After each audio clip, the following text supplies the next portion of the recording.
All right, ladies and gentlemen, welcome one and welcome all. This is iBaseball's broadcast here from Sergeant Bluff, Iowa. The backdrop for our wonderful Missouri River Valley Conference battle between the 4A Black Raiders of Sioux City East and the Warriors of Sergeant Bluff Luton.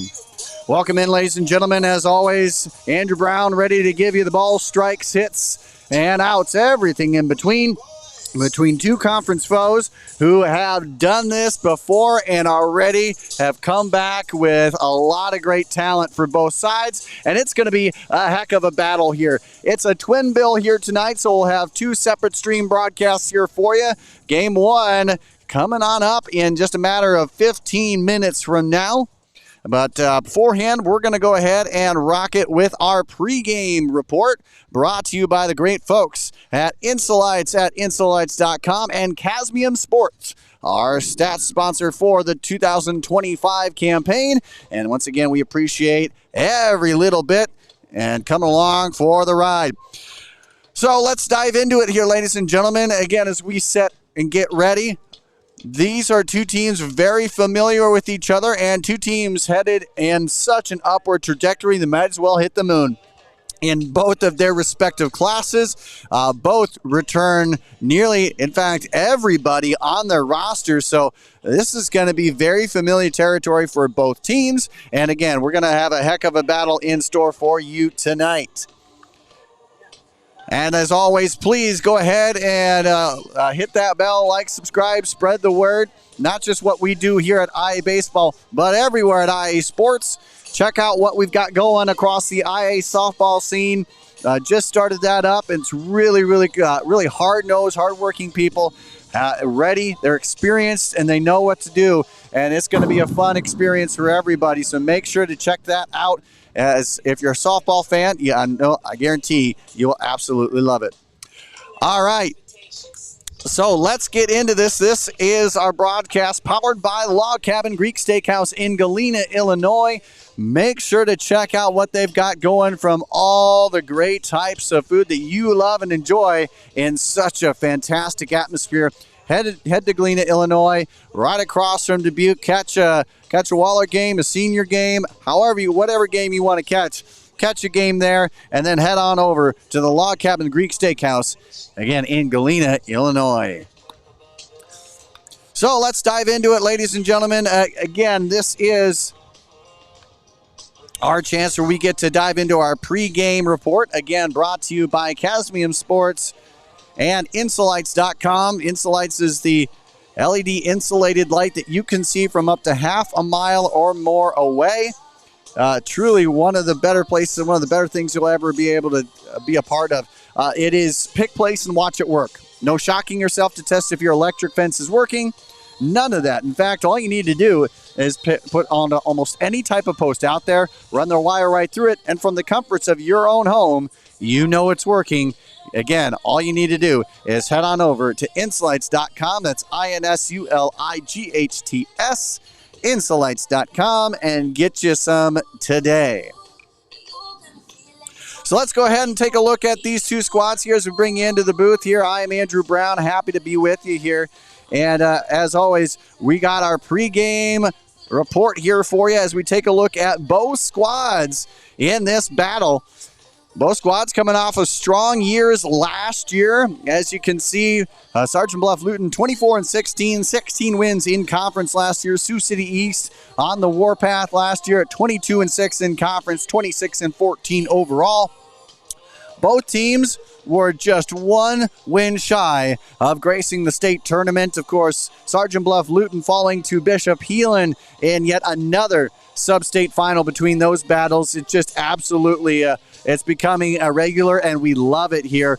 Sioux City East really rocked last year and proved the 4A world that they are here and here to stay. They took on Dallas Center Grimes and unfortunately fell just shy there in a heck of a battle in that one in Dallas Center. Again, that's how both teams wrapped up the 2024 campaign. And then, of course, they come into 2025 as strong as ever. both of these teams, like I mentioned, bring back everybody that has had starting contributions from last year on the varsity roster. In terms of returners with 30 or more total bases, Sergeant Bluff Luton has 7 of those returning. Meanwhile, Sioux City East, 6 returning guys of 30 or more total bases. And as always, I mean, you could go down the entire roster of guys to watch. Unfortunately, we only have a limited window. So, one thing that you got to look out for is some of the guys for Sergeant Bluff Luton. Braden Kerr, one of those guys that you have to look out for. He's a Swiss Army knife, anywhere 34 total bases, 61 strikeouts thrown. Tanner Clean, who is looking on the bump here tonight in game 1.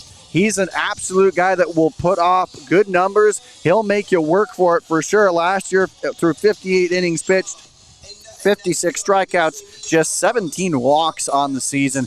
And of course, there's also Hunter Ector, who unfortunately sustained a minor injury in their last outing. He does not look like he's going to be available for game 1 or game 2 here tonight. So we may not see him in action, but he is, again, a guy to look out for. And then, of course, Sioux City East, as you can see there, Jack Steeler, 90 total bases, also one of the strikeout leaders for this squad on the mound.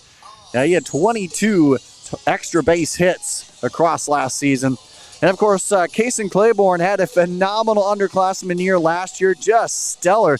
He's seemed like he's been in varsity mode, and, again, for quite some time. He seemed like he's been an upperclassman for sure. 65 total bases, 17 extra base hits on the 2025 campaign.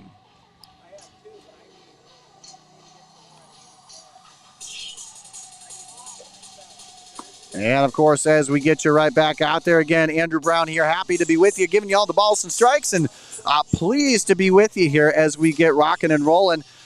Before we officially get the announcements underway, let's dive into our starting lineups here. We'll take a look at those, starting with the batting order for the home team in Sergeant Bluff Luton. As you can see there, Tanner Clean, he is the one starting off, number 11. In the number 2 hole, Braden Kerr wearing number 16.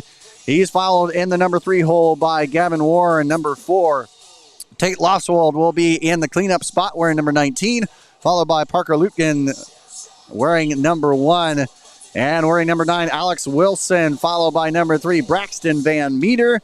Kyler Tyndall will be in the number 8 spot wearing number 6. And in the 9 hole, the second leadoff man will be Carter Hayes wearing number 2. Again, that is your starting lineup for Sergeant Bluff Luton and the Warriors. Let's go ahead and now take a look on to the Sioux City East Black Raiders. They start with number 17, the power man in Jack Steeler. We got the chance to catch up with him during the preseason tour, and man, what a fun atmosphere he brings to the table. Very wise for his age. Certainly a great head on his shoulders. Fantastic individual. And he is followed by another fantastic individual in Cal Jepson wearing number 2. Kason Claiborne will be in the number 3 hole wearing number 9. Logan Turkas will be wearing number 8, and he'll be in the cleanup spot, followed by Bodie Calling wearing number 10. Lincoln McCaffrey, who managed to strike this guy during practice on a hard shot up the middle, he sits up next in the batting order, followed by Chris Ford wearing number 4. Dane Milton will be in the number 8 hole, followed by number 7 in the 9 spot, Quentin Ashcraft. And now with that, let's go ahead and take a look at where they will be looking at defensively here for this battle. Again, both of these teams put up some great defensive numbers as well throughout the season. And we're going to go ahead and take a look at who will be rocking it here for the defense. And we'll start with the home team in the Warriors. Tanner Clean will be doing the duties on the mound. Braxton Van Meter behind the dish. Alex Wilson at first. Tate Lofswald at second. And at short will be Parker Lutkin, followed by the hot corner in Gavin Warren. The outfield from left to right will include Carter Hayes, Kyler Tyndall, and Braden Kerr. And that is your outfield and infield lineup for Sergeant Bluff Luton. Now it's time to head on over to the Sioux City East Black Raiders. And it will look like this. Calling will be doing the pitching duties for tonight's contest. Checkus will be behind the dish, followed by Jack Steeler at first. Lincoln McCaffrey will be doing the duties at second. And Cal Jepson at the shortstop position. Hot corner for the Black Raiders will be Kason Claiborne. And in left field, Dane Milton, followed by the center fielder, Chris Ford, and the right fielder, Quentin Ashcroft. So again, please let us know your thoughts and more. We'd love to hear from you and everything in between. We got quite the battle here today. Again, this is game one of the two-game series here from Sergeant Bluff Luton. With that, ladies and gentlemen, again, we'll come back to our starting lineups and our look at our defensive look when we come back. We're going to take a quick break, and when we come back, we will wrap up our pregame show. Again, brought to you by the Log Cabin Greek Steakhouse. And, of course, Insolites at insolites.com and Casmium Sports. Check them out at Casmium Sports online today. And again, with that, ladies and gentlemen, we are going to head to our quick break. We'll be right back after this right here on the IA Baseball Network.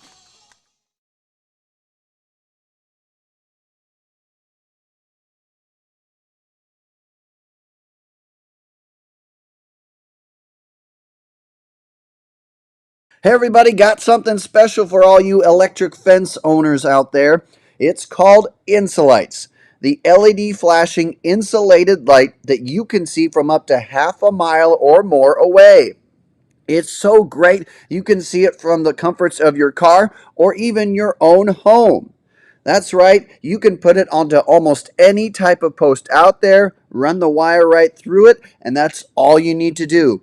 Because Insolites goes with the pulse of the fence. So if there is no pulse, there is no flashing light, helping you locate where a problem may be or where a problem may exist that you didn't know was happening. It's simple as that. So you don't need to ground anything, add any bulky equipment, or shock yourself to test if your fence is working. All you need to do today is head to insolites.com and get you some, and you will not be disappointed. It's simplicity at its finest. So go ahead to insolites.com today and get you some. Oh, and by the way, make sure to tell them that IA Baseball sent you.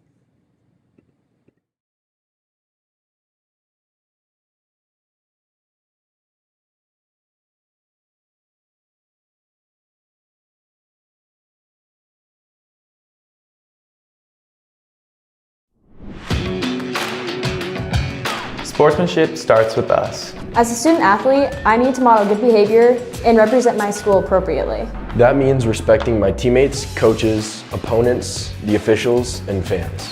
If I do that, so will others, and being a good sport becomes a way of life. To all of Iowa's student athletes getting ready to compete, remember, sportsmanship starts with us.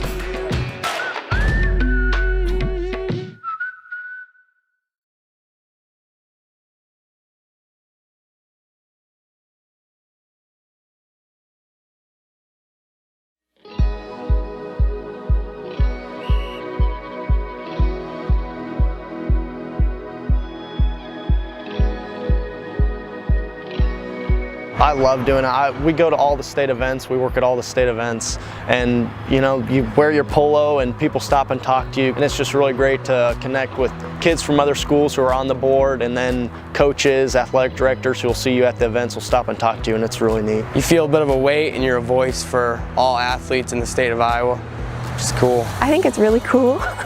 I remember reading the email and I'm like, oh, this would be something really cool to look for. It'd be good to talk to people that I want to get to talk to around the state. I get to see other people's opinions, kids from 5A schools, kids from small schools. I think it'll just be a really good opportunity for me.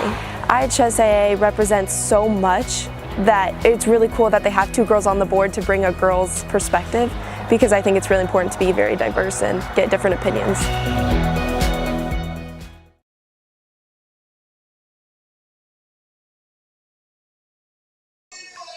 All right, ladies and gentlemen, welcome on back into the broadcast as we wrap up our Log Cabin Greek Steakhouse pregame show, brought to you in part by Insulights at Insulights.com. Check them out today, INSULIGHTS, Insulights.com. It's the LED flashing insulated light that you can see from up to half a mile or more away. Truly is. Pick, place, and watch it work from the comforts of your own home, your own car, anywhere you want to be, not shocking yourself to test if your electric fence is working. All you need to do is hit it up today. Again, Insulights.com. Check them out today. And hey, while you're there, let them know iBaseball sent you. All right, so we are getting ready for this game one of the Twin Bill here tonight. Sergeant Bluff Luton undefeated on the early season coming in so far. Meanwhile, just one loss on the docket for Sioux City East at the Black Raiders. These two squads, they are meeting up here again. They keep rocking it. The series, this is the 53rd meeting between them. The all-time series lead is by Sioux City East. They lead 33-19 in this overall battle. And, you know, an interesting fact about this series, out of the 52 games that have been played so far, only 3 times has the team not won back-to-back games, at least 2 games in a row. So, again, a lot going on here in terms of these two squads. Usually it's a series look as we get ready and rocking to roll here. And first pitch is shot right side down the line. It goes foul ball. First pitch, Jack Slater comes out swinging. And that's just allowed strike one to start things off. And coach coming on out just to have a conversation of where things went. Kind of just getting clarification on it for sure. Again, these two teams are battling out there. Again, 50-plus games in their all-time series here. Sioux City East leads the all-time series mark.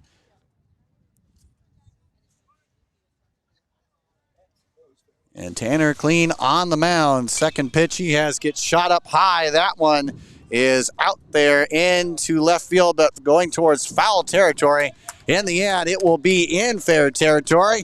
And unable to catch it out there in left is Hayes. He'll end up putting a runner on to second base here for the Sioux City East Black Raiders.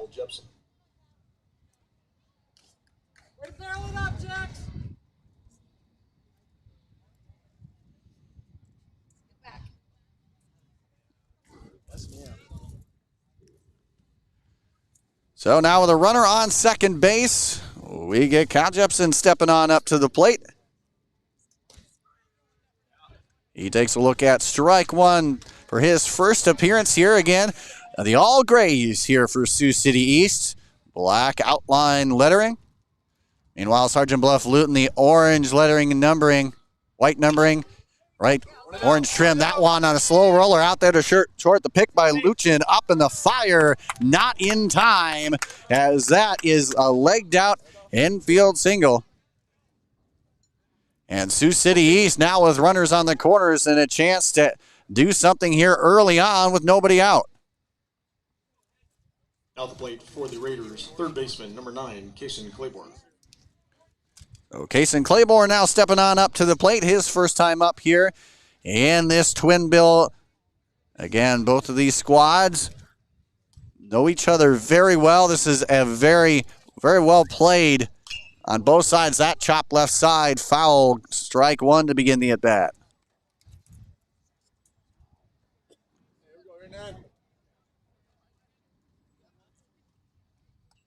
Kason.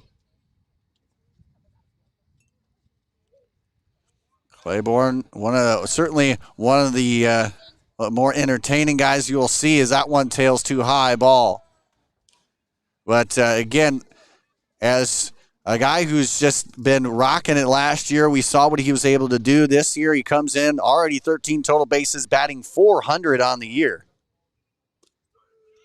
That one is in there for the strike.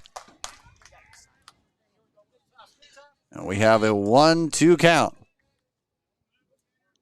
Already with runners on the corners, nobody out for the Black Raiders. And the pitch, that one gets sent high. That will be playable out there in center. Will it be deep enough?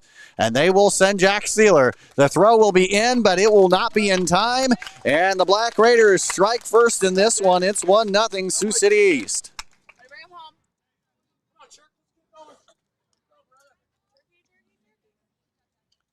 Now at the plate for the Warriors, catcher number 8, Logan Jerkus. Let's go, Chuck. Jerkus now up at the plate, getting his first shot here in this one. Already with a man on first. One down, but already a 1-0 advantage here for the Black Raiders. He looks at strike one to begin this at bat. Jerkus, 273 on the season, 4 total bases. He does have 4 runs driven in on the year.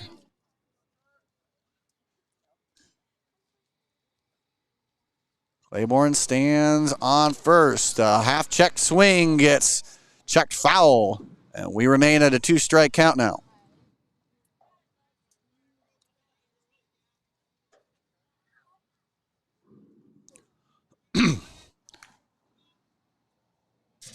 So again, appreciate you coming along. What will be, again, a fantastic ride here between these two squads. Always a fun matchup when we get to see these.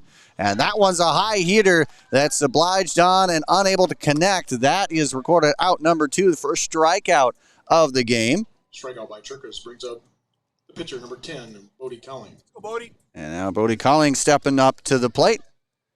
Pitcher-on-pitcher matchup here. And Colling, one of those, again, he's already seeming like in midseason form. We're talking with Coach earlier during the preseason, the first 2 weeks of practice anyway.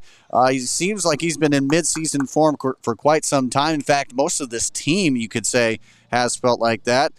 We've seen a number of them with whether it be 7-1-2 baseball or other club teams. They've already had quite a bit of action. Now the runner taken off and unable to handle it cleanly is Van Meter. That will allow the runner to get over to second. Now runner in scoring position once more here for the Black Raiders with 2 down. Go, Bodie. The 1-1 count. Calling up with his first at-bat here of this one. Top half of the first, already 1-0 Sioux City East. That one dialed in for a strike. And Clean came into this one after last year's performance of 58 innings, 56 strikeouts, just 17 earned runs on the year. That one sent packing out of play.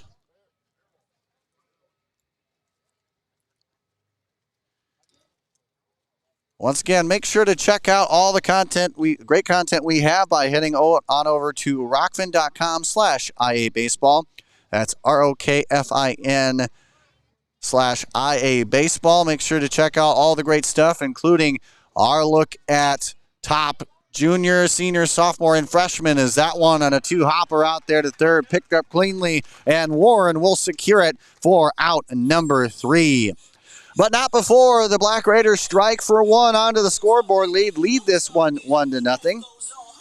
And with that, we're going to take a quick break. When we come back, the home squad will get their chance at it. It will be Clean, Kerr, and Warren when we return right here on the IA Baseball Network.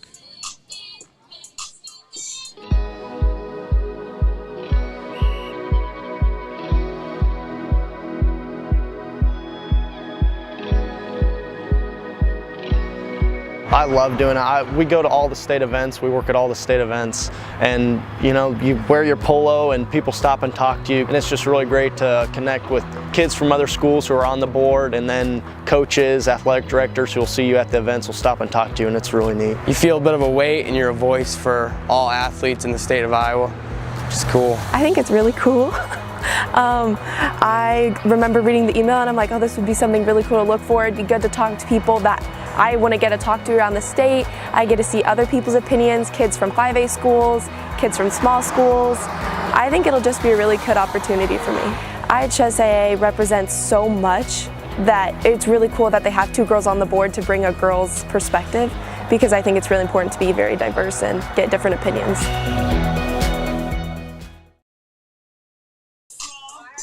Welcome back, ladies and gentlemen, into the broadcast. Andrew Brown giving you the balls and strikes and everything in between here.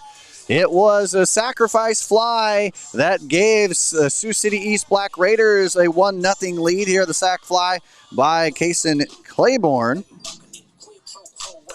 And now that's where we get a 1-0 advantage for, again, Sioux City East. For the Warriors to start off, it'll be Tanner Clean, followed by Braden Kerr and Gavin Warren.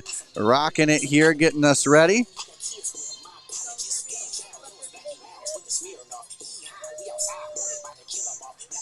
Again, the Warriors last year just one game shy of the state tournament here. And again, they have seemingly been in deep into the postseason, if not the state tournament, almost regularly. And both of these teams, actually. So it is certainly always a joy when we get to watch these squads battle it out. First pitch from Calling is not quite in the zone. That's ball one to begin the at-bat.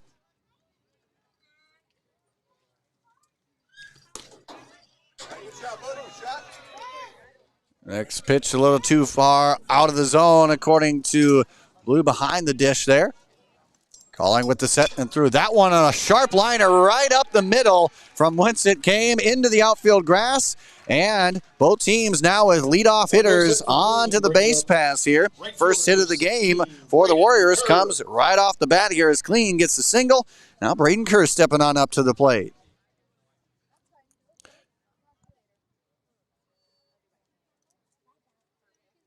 On the season, Kerr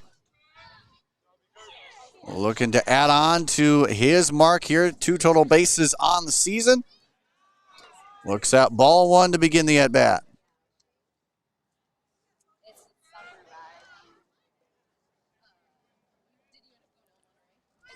Again, this is a doubleheader here. We'll try and give you some more updates across the league here. That one shot right in between third and short. Deep in the hole goes Jepson, but that's too far, too deep. Unable to make a throw there. So 2 straight singles now gives the Warriors a chance at striking back here as they have runners at second and first now with no down. And Gavin Warren stepping on up to the plate. Warren batting .267, 6 total bases, 4 runs driven in on the season.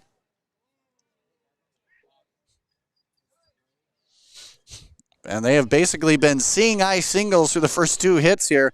One to the outfield grass, one too deep and too far away in the hole to really do much with. Now calling in the Black Raiders in a little bit of a jam. Corners are in.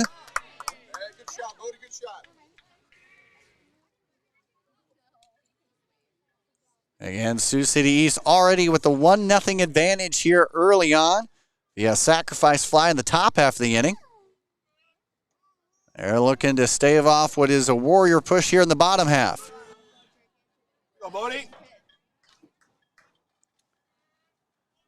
We have Sioux City North taking game 1 from Heelan in the doubleheader 1-0. Cass went with a no-hitter through 6 1/3 with 9 strikeouts. He had a perfect game going through 5. That bunt attempt laid down perfectly. The only throw is to first. Nicely done. Nice play by Calling. In the meantime, the Warriors do advance runners up to second and third now with just 1 down. Sacrifice bunt for Warren. Now batting for the Warriors, second baseman number 19, Tate And Lofswold. now Tate Lofswold stepping on up to the plate for his first AB here in this one, with a prime chance to even up the score here. Swings through that one for strike 1. Lofswold, 438 on the season, 9 total bases, has driven in 5. He looks at the next pitch on a 2-shopper out there to Claiborne. The pick, the fire across the diamond. He'll get the runner at first. Meanwhile, a runner advances over there to third as Kerr stands on third, and a runner has crossed the plate. It's now an even ball game at 1 apiece. Lofswold drives in a run. Bringing up the shortstop, number 1, Parker Luchin. And now Parker Luchin stepping on up to the plate. He takes the first shot and an atom ball right at the second baseman, McCaffrey. He'll haul that one in easily for the out, but not before the Warriors also get back. They even up the score, and we're all knotted at 1 as we wrap up 1 inning of play. Again, some score notes here for you. We got Sioux City North taking game 1 from Heelan 1-0. Despite Gaswin's no-hitter through 6 1/3 innings with 9 strikeouts. And, of course, any more scores, ladies and gentlemen, hit us up right here on the broadcast. We'd love to hear from you. What scores are you seeing? Where are you seeing this from? Of course, all great things. And we'd love to catch up on all things that is baseball here in the state of Iowa. So any scores, any updates, any big movement in the game here, let us know. We'd love to touch up with you.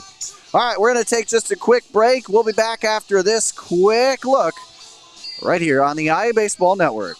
Ladies and gentlemen, we want to make an announcement today.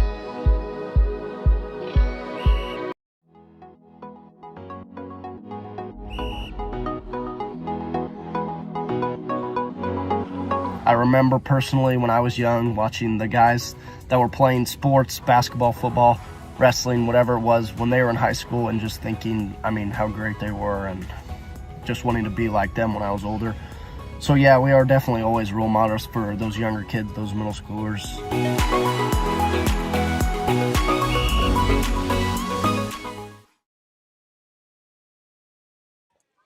Welcome back, ladies and gentlemen, here as we rock here inning number 2 as we get rocking the top half. And as we do so, it will be Lincoln McCaffrey with the chance to get things rolling here as he takes a look at ball 1.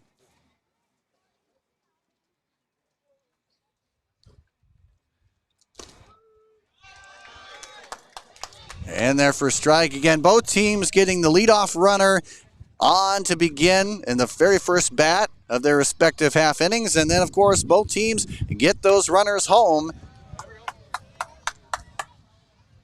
Both teams with sacrifices to get the 1-1 tie here today. 3 ball, 1 strike count. The delivery. That one finds the inner corner right. All right, just offside the belt now. Brings it full, 3-2.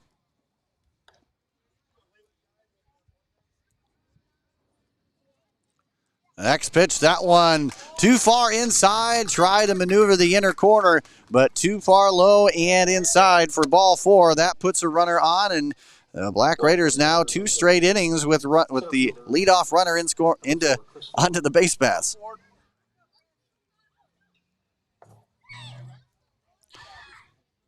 So following the first walk of the game from Clean, we bring up Chris Ford to the plate, center fielder in tonight's battle, wearing number 4. Clean with the pitch and a bunt look, but takes that away. Wisely lays off that one for ball 1.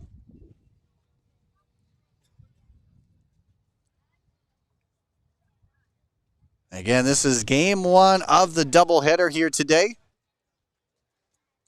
Both of these teams well over 50 games played against each other. The throw down to first gets away.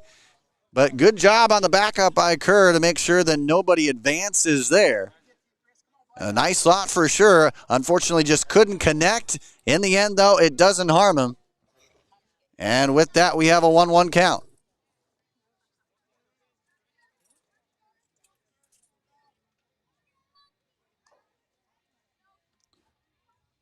So already 1 runner on. And the pitch, that one, a chopper left side, wrong side of the chalk line, though. That'll just keep us there. That'll now a 1-2 count.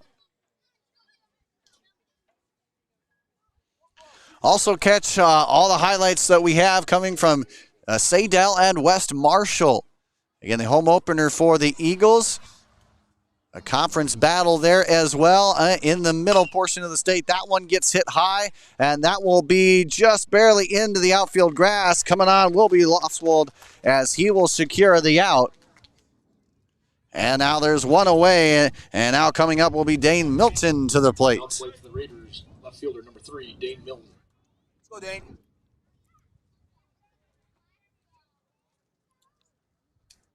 Milton on the year so far, batting .357, slugging at a clip of over 400. He has 1 run driven in, 6 total bases. He squares around a bunt. That one gets away from Van Meter, and that allows the runner to head on over to second. And a possibility that we won't end up seeing a bunt here from Milton.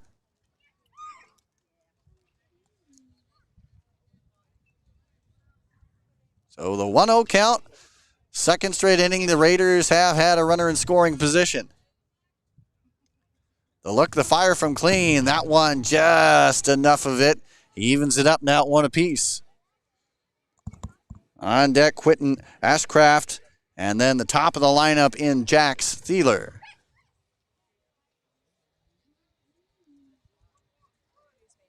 So any thoughts, more, anything you have for us, let us know. Hit us up right here on the broadcast. We'd love to hear from you as that one gets sent out of play.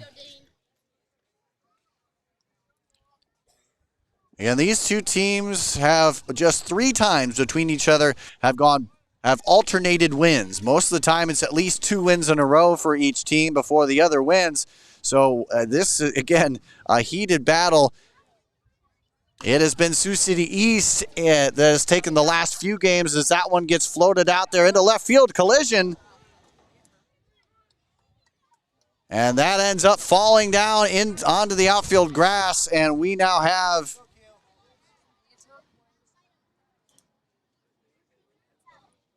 it looks like Hayes down.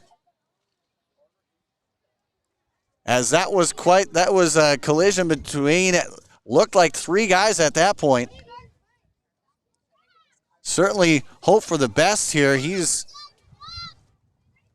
as far as I can see here, again, that was high, and that was everyone trying to get there at once. And in the end, the collision, he looks like he's up and moving around a little bit. Hopefully, fingers crossed, worse, it's just the wind knocked out of him. Sergeant Bluff Luton already down 1, as again Hunter Ector unable to play here at least in game 1, potentially through game 2 as well. As always, please go ahead and hit that like button, hit the subscribe, and really support what we do to highlight the players, athletes, coaches, even umpires here in the state. Always a fun time, and if you get the chance here, please give a comments, thoughts, more, add to the conversation, which we are surely all about. So all you need to do is head on over to wherever we are on social media. Of course, that is Instagram, Facebook, Twitter, or now I guess you can call it X. Wherever you can find us on social media, we shall be there. And again, we love the conversation and highlights. And give us your big highlights, your home runs, your great defensive plays, everything. We want to see it and we want to highlight it, from retweeting to collaborating, from posting and beyond. We want your content to be out there for everyone to see, and just for everyone to know that the state of Iowa has got a lot of great talent here on the baseball diamond. Again, Hayes is the Sergeant Bluff Luton Warrior being looked at right now in the 3-man collision between Tyndall, Lucian, and Hayes. It was a high pop-up that kind of drifted towards that foul line in the corner, just a handful of feet outside of the base path. And in the end, it looks like he's going to walk it off here. Looks like he's going to remain in the game. Certainly always tough when you have those kind of collisions.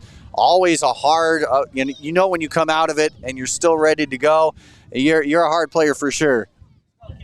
And so he remains in it. We don't have no substitution right now. And we keep rocking it here again in the top half of inning number 2. Ready for the Raiders, number 9, correction, number 7, right fielder Quentin Ashcraft. And now Quentin Ashcraft up, following the air. Ashcraft will look to add on to what is, again, second straight inning with runners in scoring position, runners on first and second, and we have just one down. Clean looks, and now he fires home. And the swing through for strike one. Again, this is quite the battle between these two squads. Sioux City East leading the all-time series 33-19. That pitch dropped in there nicely, but not nicely enough. Evens up the count now at 1-1.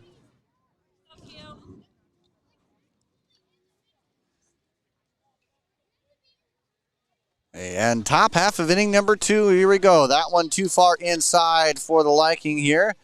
Now 2-1 the count. First meeting between these two squads here. Again, game 1 of the Twin Bill. As that one is shot back. And now we even back that count up. Again, Andrew Brown here giving you the balls and strikes and everything in between here on a beautiful day. Picture perfect for baseball. And just enough of a cool breeze in the air to keep us comfortable. That one in the dirt, nicely done by Van Meter. We talked to Coach Nelson, and he mentioned elite defense behind the dish, and we get that for sure. That was absolutely great play there. Keeps the runners where they are, but now we have a full count here for clean. The deal to fire, that one too high and inside. Despite our namesake for our show, that one no go on the beneficial side. Now we juice the bases here for the Black Raiders with just one down, and arguably one of the premier hitters in Class 4A, Jack Steeler, back up to the plate. Go, Jax. Make it hurt. Last time up, reached via error and later came around to score on a sacrifice fly. That one no go in there for ball one. Again, the broadcast brought to you in part by the great folks at Log Cabin Greek Steakhouse in Galena, Illinois. We have our mid-season show coming on up in a few weeks. A chance for you to catch up on, again, highlights from around the state, from east to west, north to south. And again, a lot of fun here as we will be in the Dubuque area. Again, that event sponsored by the great folks at the Log Cabin Greek Steakhouse. Clean with the look and the 2-1 count. The fire, that one, just enough of it, but fouled back, evens it up now at 2 apiece.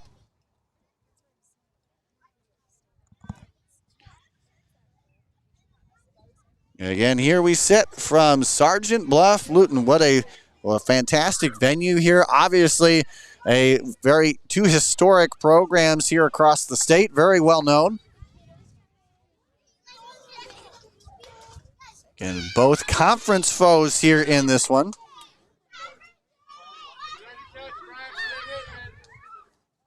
Out of the Missouri River Conference. Here's the 2-2 delivery. That one shot on a right liner on the fair side of the chalk line, and that will put one onto the plate. Coming around home will score 2, as we have now Milton crossing the plate and Jack Steeler with a standing RBI double driving in 2.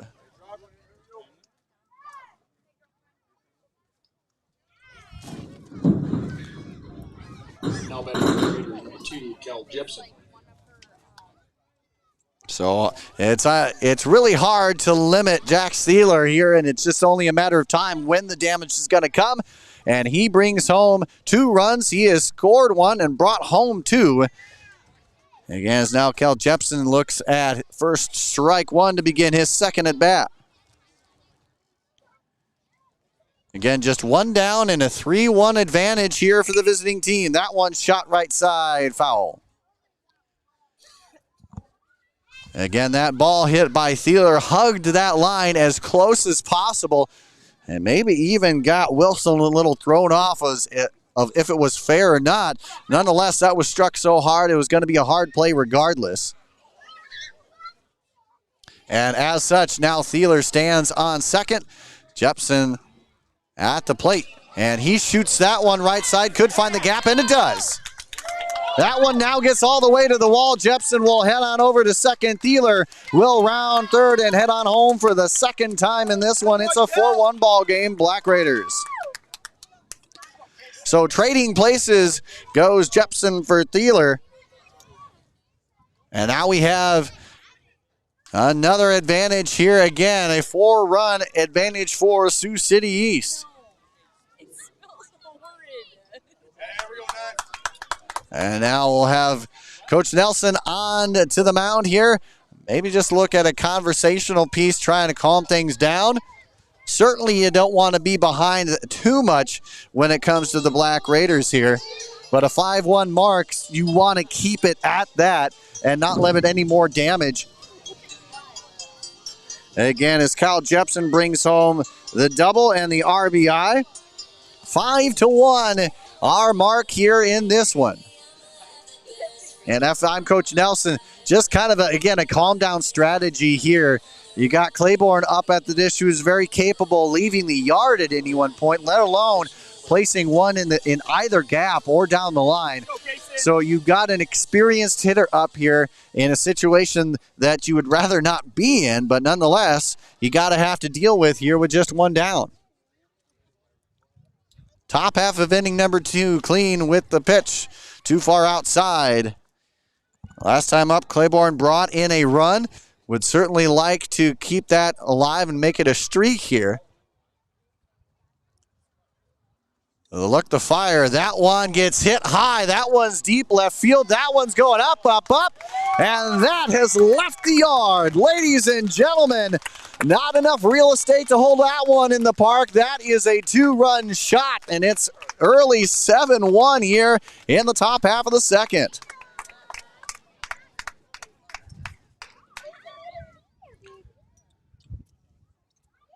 So back to back bats with at least 1 run driven in, and we have taken this one, and now with the celebration to a 7-1 advantage for Coach Miller's Black Raiders.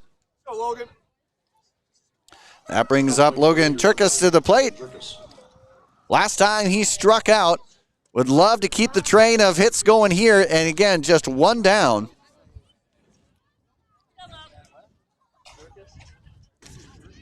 Swings through that one here for strike 2.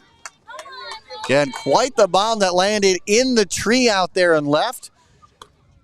That one looked like it had wings from the get-go and deposited out of the ballpark here. Again, a 7-1 advantage here for the Black Raiders.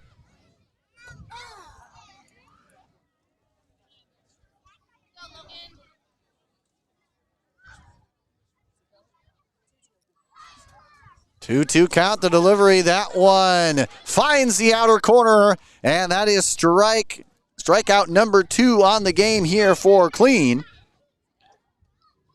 As now he brings up the 9th man batting here in Bodie Colling, who grounded out his last time up. Clean looking to get out of this inning already with a handful of runs scored. Again, number 9 batter of the inning.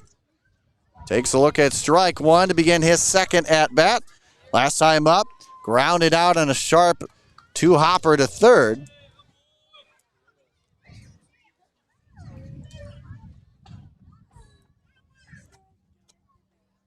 And that pitch gets hit but sails out of play. 1-2 here the count. So 5 runs driven in here in this top half of the second. Gives us that 7-1 advantage for the visiting Raiders. That one gets hit high. That one's going back center field. And that has also left the yard. That one had a rocket attached to that one as that one sailed dead center near the flagpole. And with that, Bodie Colling helping out his own cause. A solo shot makes it 8-1 advantage Sioux City East. And the celebration there, the second time here in this one.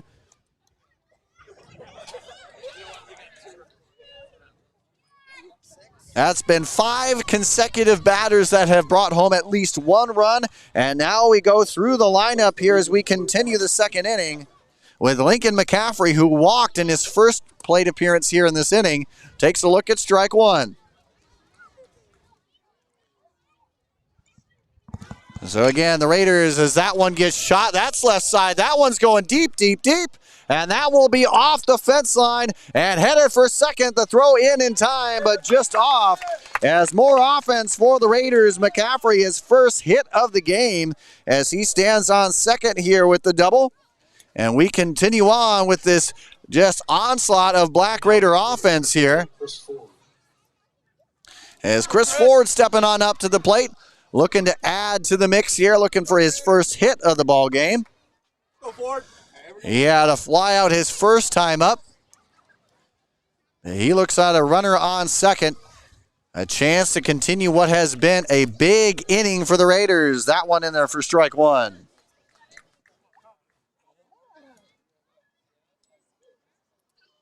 Six runs, 2 homers.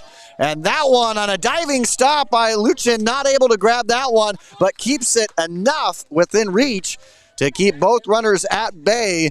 Regardless, though, the Raiders back in business with runners on their corners here, 2 down. So Ford with his first hit in the ball game brings up Dane Milton, who reached via error last time up.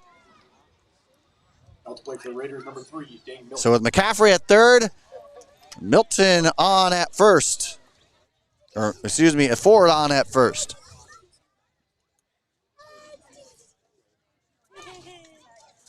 (8-1) our ball game, our advantage. And the runner taken off. There will be no throw. And now a stolen base credited here for Chris Ford. He now has a single, reach via error, and a stolen base on his mark here as we have an 0-2 count. And Clean with a chance to get out of this one here. And swings through that one for the strikeout. Strikeout number 3, but the damage more than done as it has been blown up to an 8-1 advantage. The Black Raiders take this one into the bottom half of the second. Huge lead. 6 runs driven in off of 2 home runs and a slew of hits. And when we come back, it will be Wilson, Van Meter, and Tyndall for the Warriors as they try to answer right after this here on the iBaseball Network. $20 for 5 balls.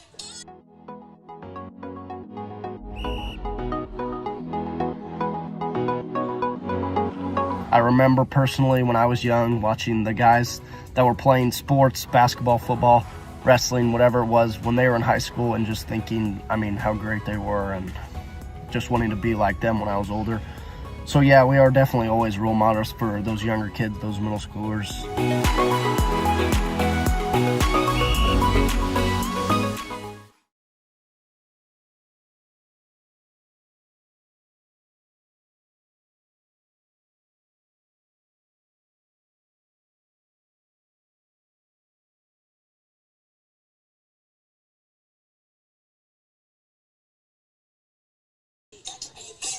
Welcome back, ladies and gentlemen, inside the broadcast. Andrew Brown here giving you the balls and strikes, the hits, all the great action here.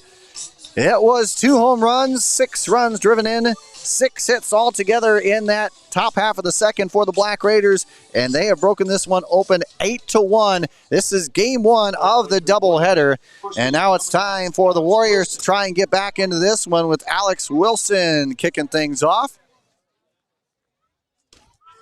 He takes a look at strike 1 with his first at-bat here.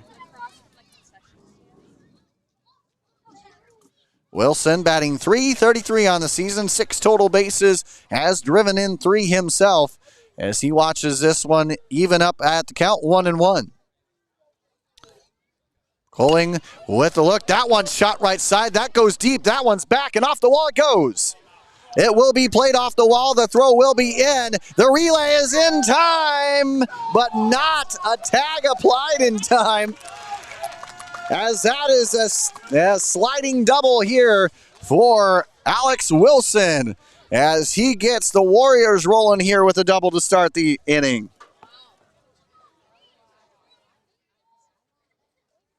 That one looked like the tag was applied. It looked like everything got there in time. The throw certainly beat the runner, but the umpire saying the tag not applied in time, and that's why we have Wilson standing on second. The third hit of the ball game now for the Warriors. First extra base hit. And despite Coach Miller coming on out, they will stand pat. And we have the Warriors with a runner on second here. And now Braxton Van Meter stepping up for the first time.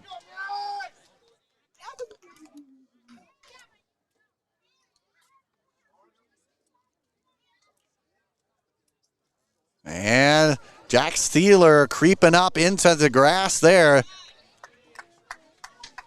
As that one goes for ball one. Again, keep giving us your thoughts and, of course, scores from around the area. We'd love to update everybody on how things are going. So hit us up on the comments. Let everybody know what's going on.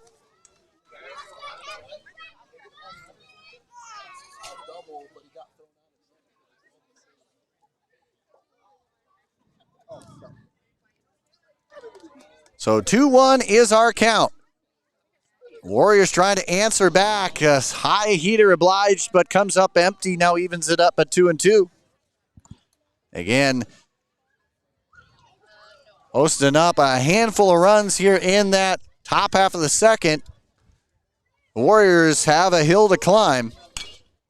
That one fouled out of play. Keeps it at a 2-strike count, now 2-2.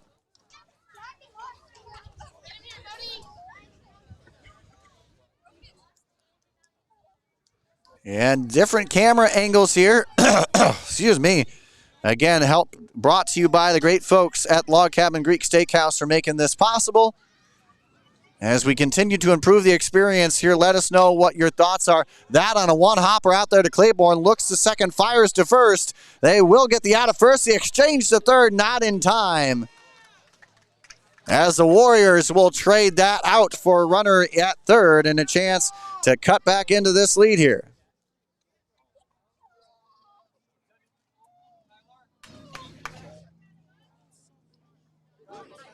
Now batting for your Warriors, center fielder number 6, Kyler Tyndall. So now Kyler Tyndall stepping on up to the plate with one down here, runner on third, and that one's in there for strike one.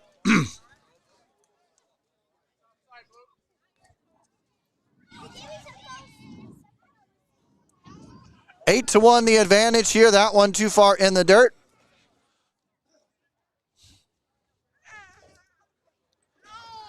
Again, game one of the doubleheader. That one on a two-chopper out there to short. They pick the fire home to nab the runner. And it looks like it's cause for the run. Or did they get him in time?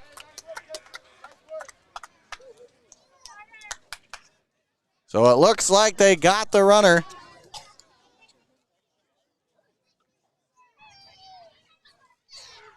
And here we go as we continue on with the number 9 hole man in Carter Hayes. So excuse me, we did get the run, did count. Number 2, Carter Hayes. So with one down, we have an 8-2 advantage here for Sioux City East. The Warriors have claimed one back here. That one gets shot high out of play, 0-2 the count.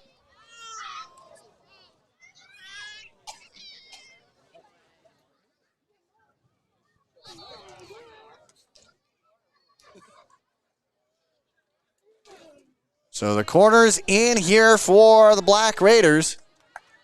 Not succeeding any type of small ball hit here.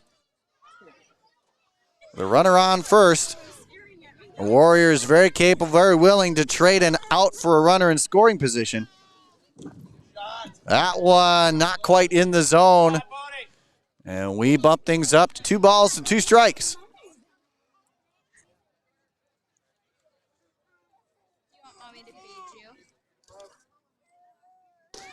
There we go. And that one swung on and down on strikes.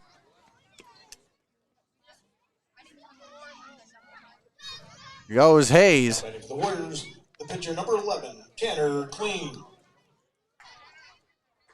And now we go back to the top of the lineup. Tanner Clean looking to help out his own cause here with 2 down. Trying to keep the rally going. Already 1 run brought back. It's now an 8-2. That one chopped on a 2-hopper out there to McCaffrey. He'll fire the easy throw out there to first. And Thieler will capture it for out number 3. So despite that, 1 run does come back. They cut the lead now down 8-2, the overall advantage for Sioux City East. And when we come back, it'll be the 9, 1, and 2 spots up next for the Black Raiders as they look to continue on in the top half of our next inning when we return right here on the IA Baseball Network.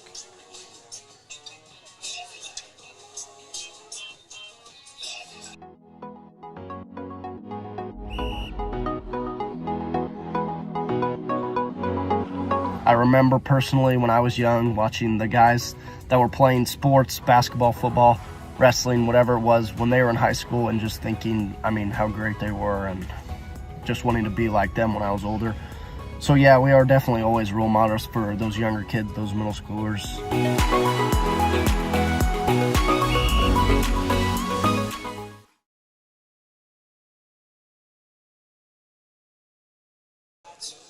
Welcome back, ladies and gentlemen. Top half of inning number 3 coming your way. Last half in the bottom of the second. Sergeant Bluff Luton with 2 hits to push across 1 run, leaves a runner on base.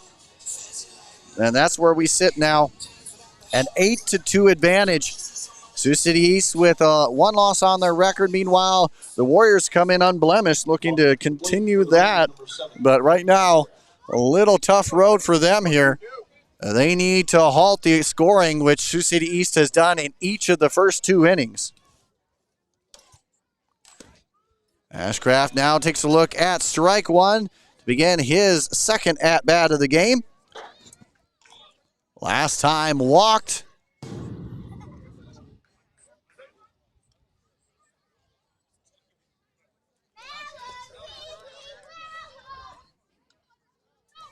And now, again, Tanner Clean still on the mound for the Warriors. That one gets away from him, 2-1. More comments and thoughts. Hey, keep them rolling here. We'd love to see what scores are around the area as well. That one dialed too far low. 3-1 now the count. Thieler up on deck. Next pitch, that one on a hot rocket out there to second. The nice pickup, the fire by Luswold, and he'll secure out number 1, and a big one at that. 1 down. Way to come back on a 3-1 count to get the out. That's why you got to stay with it for sure. You can't give up on the at-bat. Every pitch can do a lot. So now Jack Steeler up at the plate. Last time up, he drove in 2 on a standing RBI double. He has reached base in both trips via error and that 2-run double. First pitch, he watches go outside the zone, 1-0.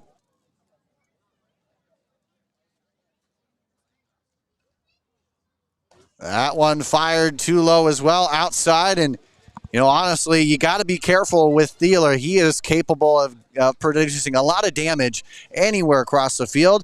I'm sure if you looked at his spray charts, they'd be equal everywhere. He lays off that one wisely for ball 3, but as he's showing right now, a very patient batter looking for his hit. And that will be a 4-pitch walk. Thieler doesn't get much to look at there, and he'll head onto the base pass for the 3rd straight time here in this one. Brings up number 2, Cal Jepson. And now Cal Jepson, who has a single and a RBI double under his belt so far, looking to help his cause even more. It's now been 3 straight innings that the Black Raiders have put the leadoff runner on first. Twice have been Jack Steeler.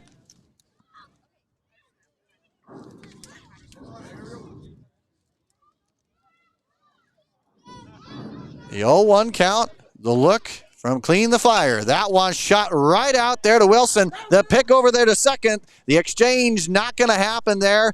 Nobody covering first, as the fielder's choice will put one more out onto the mark. And Thieler, for the first time in this game, will not cross home in their half of the inning.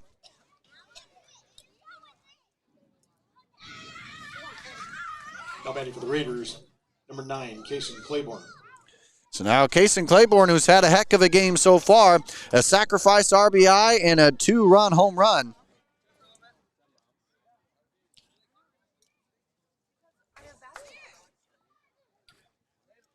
Excuse me, 3-run home run at that. We'll take a look at ball 2. Again, 2 down. The inning started with an Ashcraft ground out, followed by a Thieler walk, but a fielder's choice cut him down at second. And that's where we stand now. Jepson on first. A 3-0 count here to the number 3 hole man. And Claiborne, that one gets away. And that was ball 4 anyway, so both runners will remain safe now on first and second.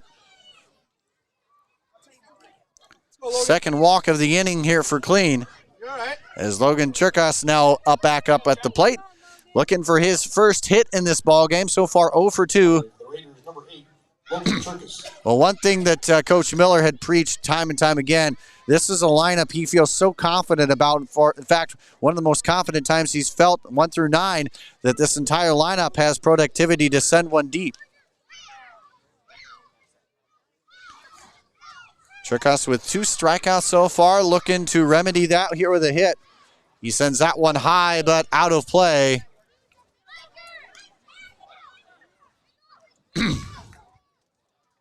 So the 2-strike count. Excuse me.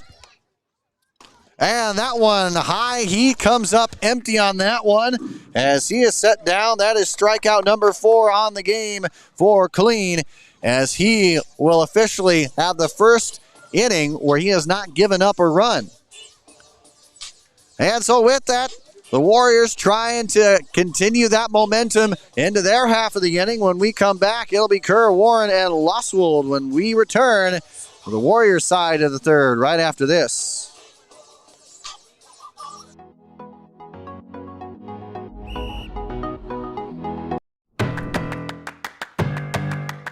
In Iowa, we are fortunate to have a lot of opportunities to get involved in at our schools. Athletics and activities have so many positive effects. From learning how to build relationships and healthy lifestyles, and gain self-esteem and confidence. Make participation a priority. You and your school will benefit.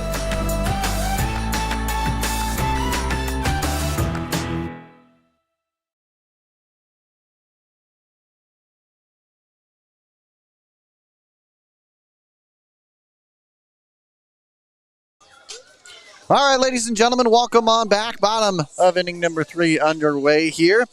In the last half inning for the Black Raiders, they ended up no hits, no runs, 1 runner left on base, 2 walks in the fielder's choice. And now it's time for Sergeant Bluff to try and get back into this one. The Warriors down by a mark of 8-2.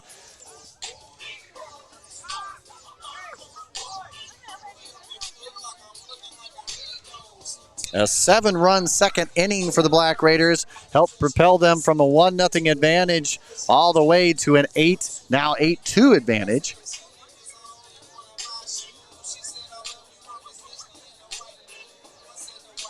You had 4 individuals with RBIs in the second inning for the Black Raiders.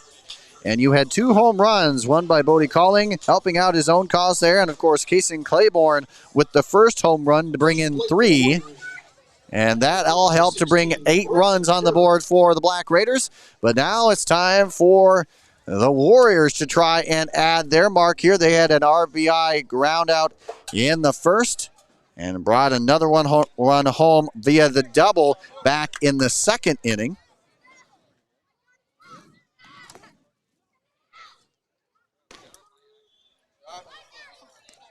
And now 2 straight strikes here going on to the number 2 hole man, number 16, and Braden Kerr. Single his last time up. And at this point, really just got to chip away. You're still early on in this game, But, you just got to keep chipping away a little bit. That one on a blooper out there will find the outfield grass. You hit them where they ain't, and that's exactly what Kerr has done twice now, 2 singles. As he keeps things rolling, now both teams through 3 innings with the leadoff batter onto the base pass. That brings up Gavin Warren to the plate. A sacrifice bunt his last time up. Would certainly love to pick up his first hit here. That one about letter high in there for the strike.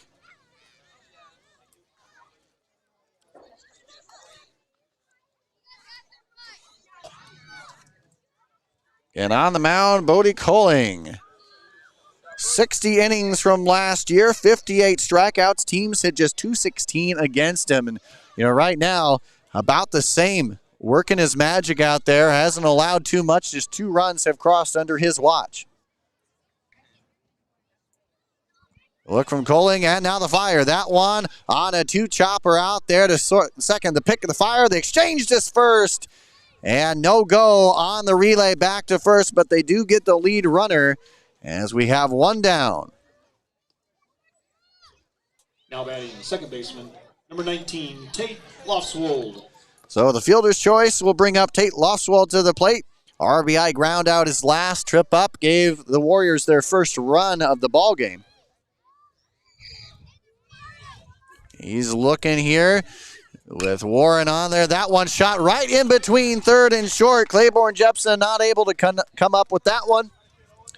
Nice job out there by Milton keeping that one in front of him and making sure that one doesn't add any more damage. In the meantime, we have now 2 runners onto the base pass here for the Warriors. And now a dangerous hitter in Parker Lutchen back up to the plate. He had a line out to second his last time up.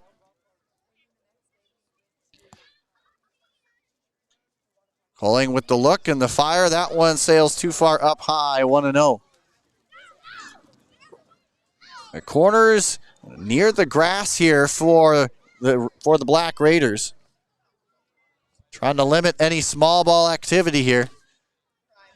Nice job behind the dish here from Cherkas, making sure that one didn't get anywhere. Meanwhile, ball 2. Bottom of inning number 3. It's an 8-2 advantage for the visiting Black Raiders. Colling looks from second. He fires home. A healthy swing. Got just enough of that, it looked like. Cherkas coming up, shaking his hand a little bit there. They have either connected with the bat or something there. Blue giving him some time by walking the ball out to the pitcher.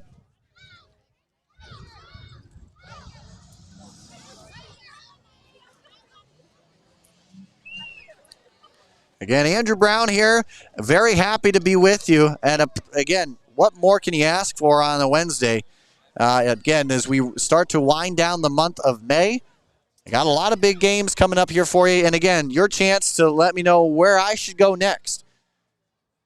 Already looking at next week's slate. And I've gotten some requests. Would love yours here. Make sure to hit us up. We're already catching up. Waukee and Johnston coming on up on next Monday. And then from there, we'd love to hear more from you. The 2-2 count, time being called. Make sure to check up every Monday our weekly show, High and Tight, in which we catch some big players in the game, from coaches, players, umpires, really everybody in the sport. As that one couldn't find the zone. Actually, it did find the zone. So Colling with the strikeout there. Lutchen set down on strikes. First baseman number 9, Alex Wilson. That's just the second strikeout for Colling right now. As we bring up Alex Wilson to the plate. Last time up, he doubled and later got picked off. So with 2 down, the Warriors still trying to hang on. They got runners on first and second. That one just up above the knees here for strike 1.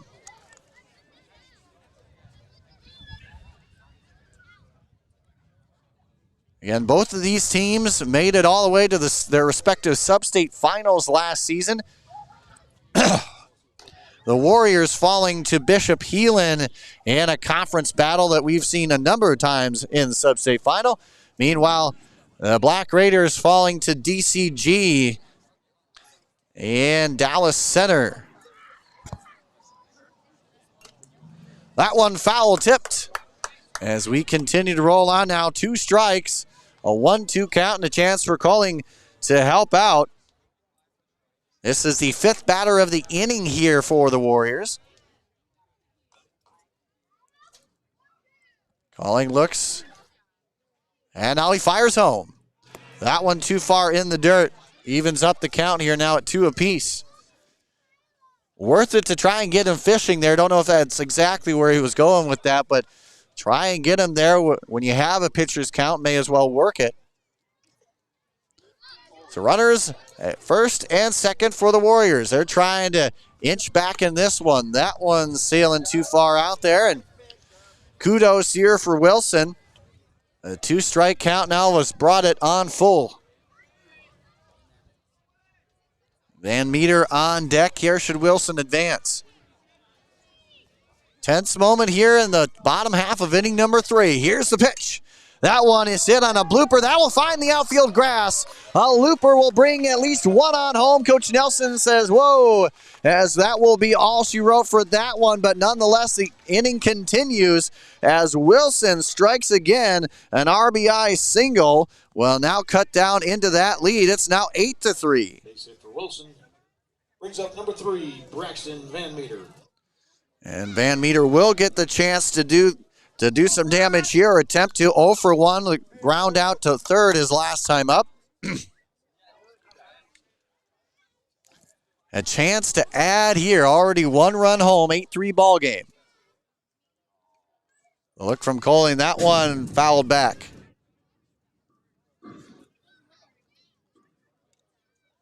So 0-1 the count.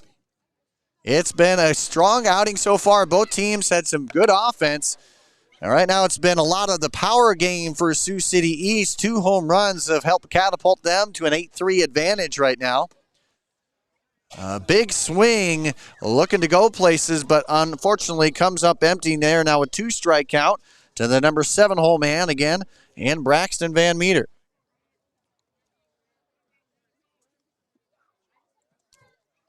Coley with the look, runner taken off, and now the throw down to second will be high. The runner from third heads on home, and the exchange turns out well for the Warriors as Lofswald will cross the plate and add now run number 4 for the Warriors.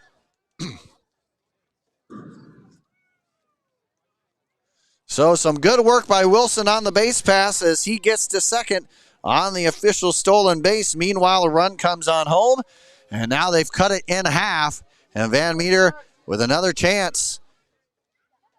He has a 1-2 count. He will hit that one high. And that one's tailing towards the chalk line, but playable. Jack Steeler on the run. Having to reach across his body on the run. A dangerous, or really a hard play at that. And nonetheless, it lands into the glove of the experienced fielder for out number 3. So 2 more runs come on home for the Warriors as they cut the lead now. It's 8-4, the advantage for Sioux City East. And when we come back, it will be 4, 5, and 6 for the Warriors, or the Black Raiders, after this here on the iBaseball Network.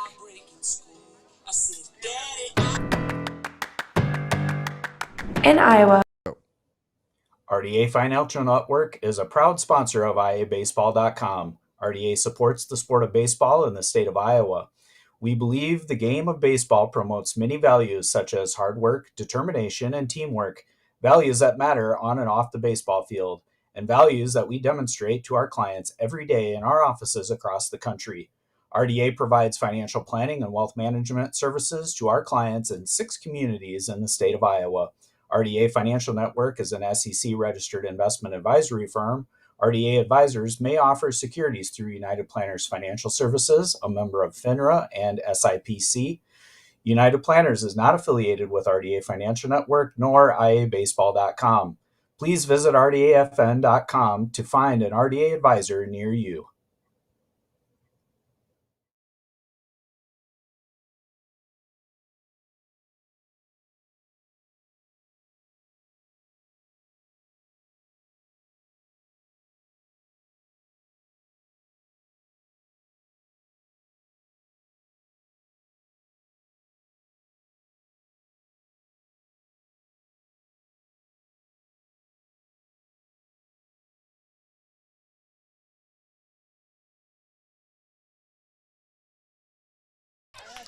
Welcome back, ladies and gentlemen, here as we are back into it. It's the fourth inning, and it starts with a ground out to third, as it is Warren with strong arm to nail Calling. As Calling with the ground out here, his second ground out to third, now brings up Lincoln McCaffrey to the plate. Has walked and doubled. Later came around to score as well. Excuse me. Correction there. No out on that one. A sailed throw. Ends up now with a runner on second here for the Black Raiders. So nobody down. And again, some dangerous work here. Now we can say the fourth consecutive inning that the Black Raiders have put the leadoff runner onto the base paths. This time via the air, as McCaffrey now looks at a 2-strike count. So far, he has walked and doubled. The fire from Killier. That one, a hot shot to the hot corner. All he could do was try and have that one. I mean, I will tell you, that one was skill just to keep that one in there. That was a one-hot rocket off the glove, and again, all Warren could do is try and keep that in there. And in the end, it's an infield single here for McCaffrey, his second hit of the ball game. As now we have runners on first and second now. There's still nobody out. And really, as a bunt attempt laid down, and that one's hit foul for strike one. Really, I mean, that hit was as hard as you want it to be, that hard of a hit. But in essence, it froze the runner at second. Not a chance to advance him over to third. But again, you trade that for now 2 runners on. It's still nobody down. As Chris Ford steps on up to the plate, he has flown out and singled and stolen a base so far in his time. And he looks at strike number 2. Clean still out there working it, and I really don't blame Coach Nelson for keeping him in there. One rough inning isn't an indication of the overall body of work for sure, and he's had some good pitches here. He's really kept it competitive, and in the end, you want one of your better guys out there, even going through some of the tough times, and we've seen Clean be able to go through and work through some tough innings. So the 1-2 ends up on a high heater coming up empty here, as Ford will be set down on strikes. And that will bring up Dane Milton to the plate. He has reached via air and has 2 strikeouts on the docket. That is strikeout number 5, unofficially, of course, for Tanner Clean on the day for the Warriors. And that was a big out at that. That bunt attempt laid down, hugs the line all the way, and is deemed foul. That's kind of one of those tough ones for sure. Hard to navigate. And certainly you don't want to make the wrong action there.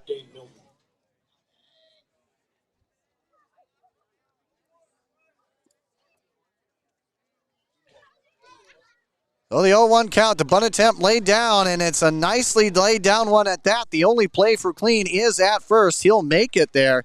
And in the meantime, runners advance now second and third here with 2 down in the inning. So they exchange one. The sacrifice by Milton now brings up Ashcraft to the plate.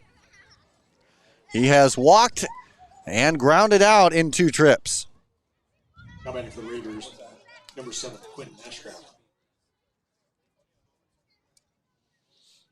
So 1 hit will score at least 1 Likely more. That one hits up and well above me. And that will be a foul ball for strike one. For the Black Raiders, they poked across 1 run in the top half of the first, 7 in the second. And that has given us our 8-run mark for the Black Raiders. Meanwhile, for the Warriors, they poked across 1 run in each of the first and second, 2 in the bottom half of the third to give us our 8-4 mark here. The 1-1 is shot on a short chopper, wrong side of the chalk line, strike 2. So again, give us your thoughts and scores from around the league. We'd love to hear from you. As always, this broadcast brought to you in part by the great folks at the Log Cabin Greek Steakhouse in Galena, Illinois. That one on a 2 chopper out there, picked up and fired by Loswald. He'll get the out. Nicely played, and that is how we wrap up the inning. So the half inning goes quietly here for the Black Raiders. It will be time for the Warriors to try and answer when we come back.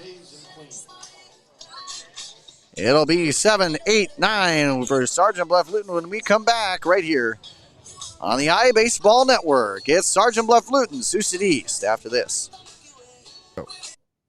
RDA Financial Network is a proud sponsor of iabaseball.com. RDA supports the sport of baseball in the state of Iowa. We believe the game of baseball promotes many values such as hard work, determination, and teamwork, values that matter on and off the baseball field, and values that we demonstrate to our clients every day in our offices across the country. RDA provides financial planning and wealth management services to our clients in 6 communities in the state of Iowa. RDA Financial Network is an SEC-registered investment advisory firm. RDA advisors may offer securities through United Planners Financial Services, a member of FINRA and SIPC. United Planners is not affiliated with RDA Financial Network nor iabaseball.com. Please visit rdafn.com to find an RDA advisor near you.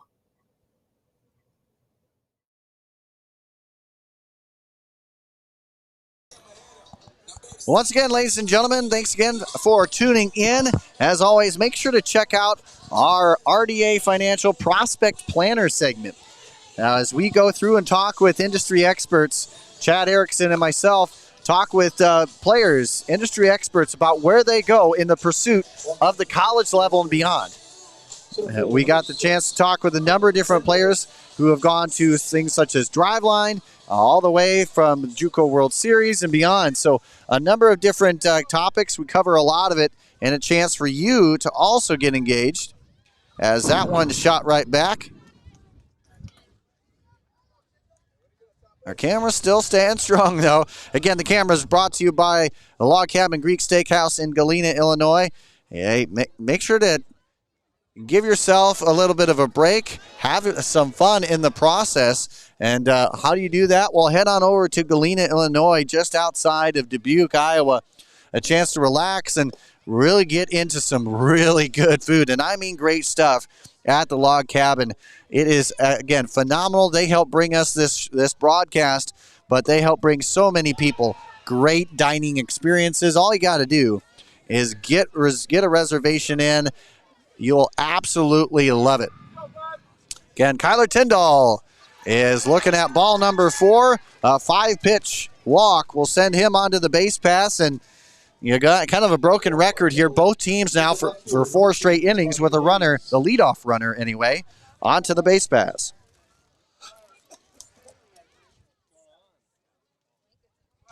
And now Carter Hayes stepping on up, struck out his first time up. Would love to add more to the mark here. He takes a look at strike 1. Again, 8 runs in the first 2 innings for the Black Raiders, more spread out across 3 innings for the Warriors. Again, Sioux City East with that 8-4 advantage here.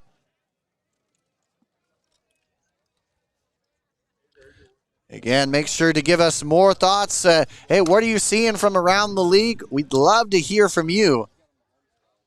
And as always, speaking of hearing from you, our weekly show, High and Tight, which drops every Monday, a chance where we talk with players, we talk with coaches, we talk with umpires, everyone from around the area as Hayes is set down on strikes for the second time.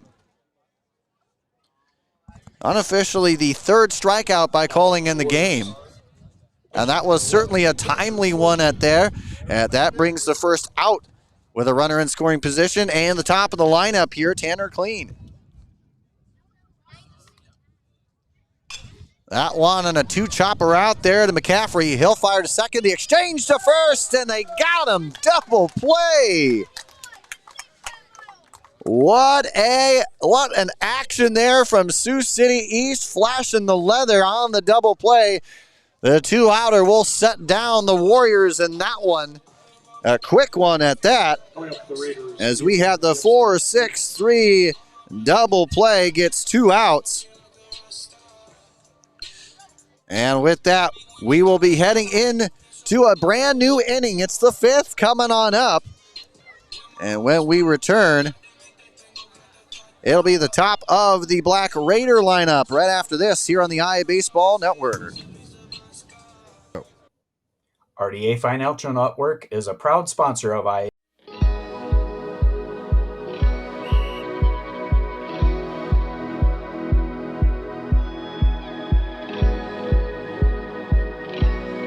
I love doing it. We go to all the state events, we work at all the state events, and you know, you wear your polo and people stop and talk to you, and it's just really great to connect with kids from other schools who are on the board, and then coaches, athletic directors who will see you at the events will stop and talk to you, and it's really neat. You feel a bit of a weight and you're a voice for all athletes in the state of Iowa, which is cool. I think it's really cool.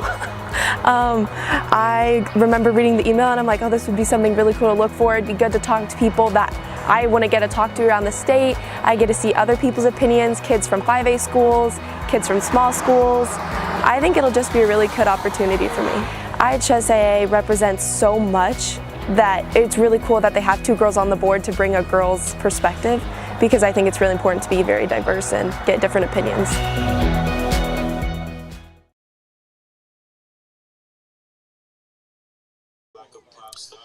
All right, ladies and gentlemen, welcome on back. As always, give us your thoughts more. Let us hear from you. We certainly want to as we go through this.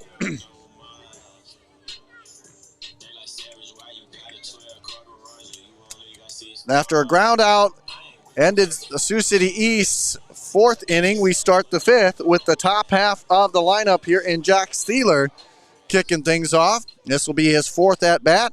Has reached via air, has a 2-run RBI double, and has walked in 3 trips so far.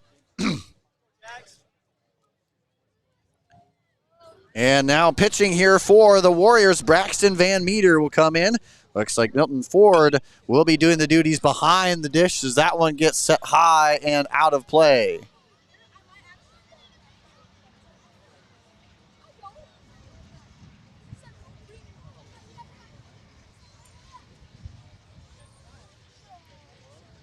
Van Meter so far without any action on the mound this year. This looks to be his first time pitching at the varsity level here in 2025.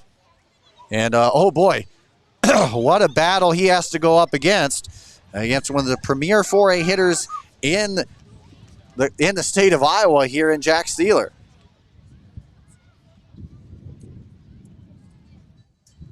And with that one, that will go too far inside, and that will allow for the 4th time in this ball game, Jack Steeler finds a way onto the base pass. So however you dice it up, error, RBI double, walk, hit by pitch, it's been a variety for Steeler as he now stands on first. And we go to the number 2 hole man in the lineup here in Cal Jepson. Raiders, number 2, Cal Jepson. Jepson so far, an effective outing for him. He is officially 2 for 2 with a fielder's choice. He has an RBI double and a single, which happened back in the 2nd and 1st innings, respectively.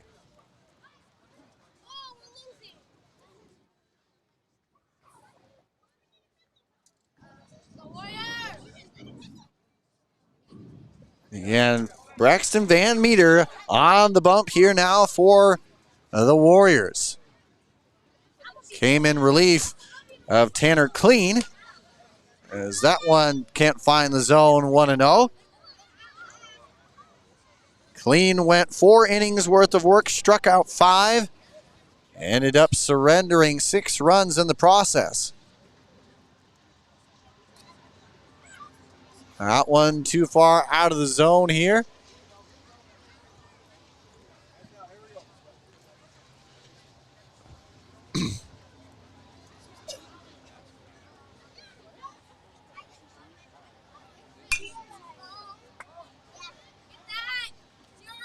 That one set up, and that will come down into the glove out there in left field.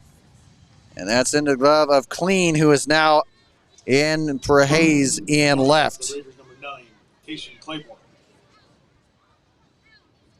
So Kyle Jepson flies out to left. Now Kason Claiborne, and he has had a hot streak so far. He has reached base every time, or 2 out of the 3 times, I should say, but been effective 3 out of 3.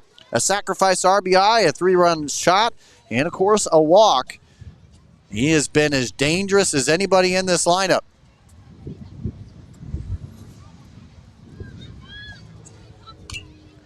He shoots that one foul. With 1 down, it gives us a chance to remind you that every week we have our player or performance of the week voted on by you, the fans. Just head on over to Facebook every Saturday and get your videos, get your stats, get everything in. And again, it's all about you, the voters. So go ahead and vote. Brent Yankovic out of West Delaware was our week 1 player of the game. And again, you get some prizes out of the works there, so make sure to get that in and get some iBaseball merch in the process. That one couldn't find it. Evens it up at 1 apiece. 8-4 our ball game here. A wonderful Wednesday. Just enough clouds in the sky, but nothing threatening here. First meeting of the 2025 season between these 2 programs. And it's Sioux City East with the 33-19 advantage in the overall mark. The 1-1 from Van Meter. That one swung on, unable to connect there. 1-2. Tried to send that one for a ride, just like the second inning at bat he had. Might have gotten a little bit turned around on that. Regardless, he looks at a 1-2 count. Wisely lays off that one. Again, as I talk with Coach Miller, he talks highly, not just about the power and the hitting ability from the squad, but the patience. Patience not just on the mound and in the field, but at the plate as well. And we're seeing that in full display. Swing through, no go. The throw down to second will be not in time. Jack Sealer once again on second as Claiborne set down on strikes. The first strikeout of the game here for Van Meter, and a big one at that, as now we exchange an out for a runner on second for the Black Raiders. Logan Turkus up at the plate. 0 for 3, couple strikeouts under his belt.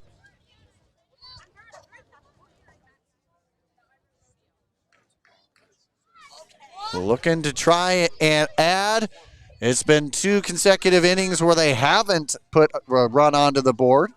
Would love to get back into that mark. Meanwhile, it seems like the Warriors from Sergeant Bluff Luton starting to settle in here.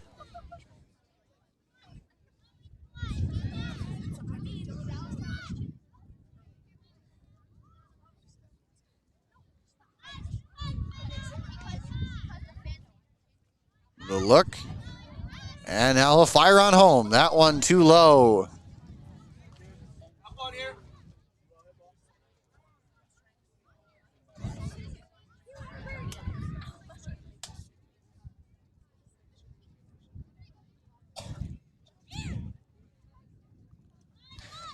So the 2-1 is our count here. A little conversation here. Again, Van Meter in relief of Tanner Clean, who went 4 innings, 5 strikeouts. And now the Warriors trying for a third consecutive inning to limit the Black Raiders offensively. 2-2 is the count. It's an 8-4 ball game advantage, Sioux City East. And Meter with the look, the fire home. That one and a blooper will find its way into the outfield grass and left. And Coach Miller is waving on Jack Sealer home. The throw not in time. As I say that there, maybe running through a stop sign initially, thought he might send it on home, but regardless, the bloop single will end up plating one. Cherkas with his first hit of the ball game, and it comes bringing in one run. It's now a 9-4 ball game in favor of Sioux City East. Jack Sealer was booking it around third, and I don't think there was any stopping him. He was heading there regardless. And in the end, he brings home the 9th run of the ball game for Sioux City East. And now the pitcher and Bodie Calling stepping on up to the plate. He has grounded out, shot one over the fence for a 1-run mark, and reached via error in 3 trips. Takes a look at ball one and at bat number 4 of the game. And that one will find its way in there belt high for the strike.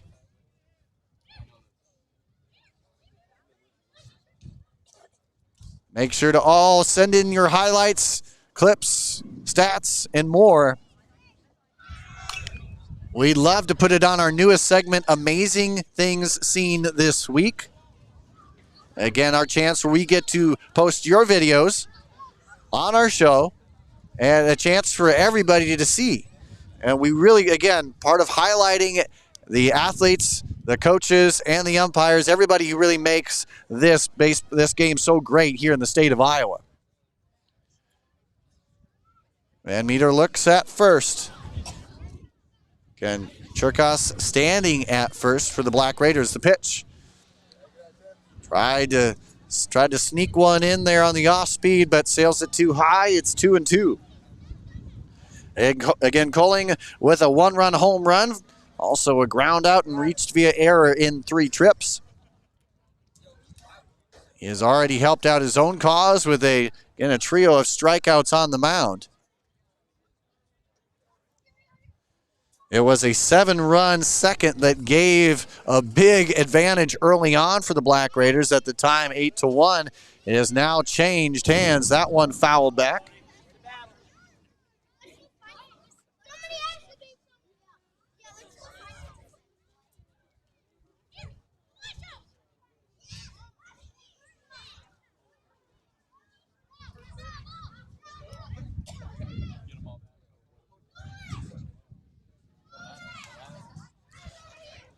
And runner on first.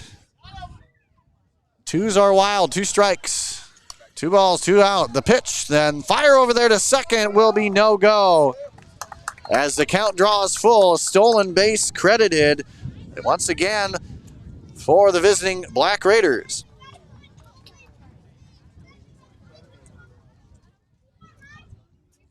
And Calling looking to add on already 1 hit, which he sent over the fence for a 1-run home run. And that one will be a foul tip into the glove. Calling will be set down, and that's how we will wrap up the top half of inning number 5. So they bring home 1 run.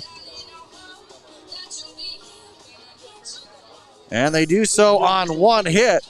And they leave 1 runner on. And now it is time for the bottom half.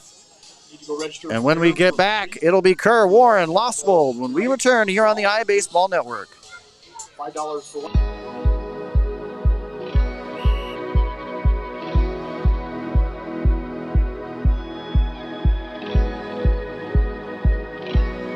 I love doing it. We go to all the state events. We work at all the state events, and you wear your polo and people stop and talk to you, and it's just really great to connect with kids from other schools who are on the board, and then coaches, athletic directors who will see you at the events will stop and talk to you, and it's really neat. You feel a bit of a weight and you're a voice for all athletes in the state of Iowa, which is cool. I think it's really cool.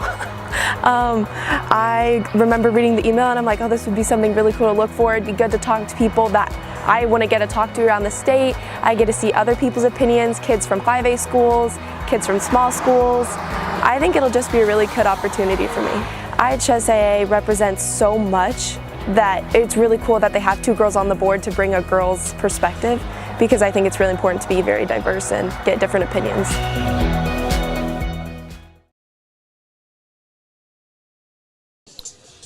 And welcome back, ladies and gentlemen, inside the broadcast. Andrew Brown giving you the balls and strikes, all the action here from Sergeant Bluff in the Battle Missouri River Conference between the Warriors of Sergeant Bluff-Luton and the Black Raiders of Sioux City East. Again, in that last half inning, the Black Raiders broke through in a 2-inning scoreless mark to put forth one more run to increase their advantage, now 9-4. And we get Braden Kerr stepping on up, the newly minted left fielder, looking to add on to his 2-for-2 mark. 2 singles already in this game.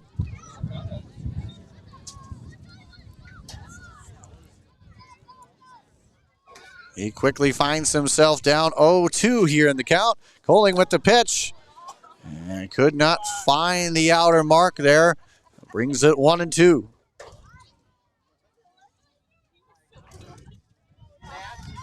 The next pitch, that one sent foul. We remain there.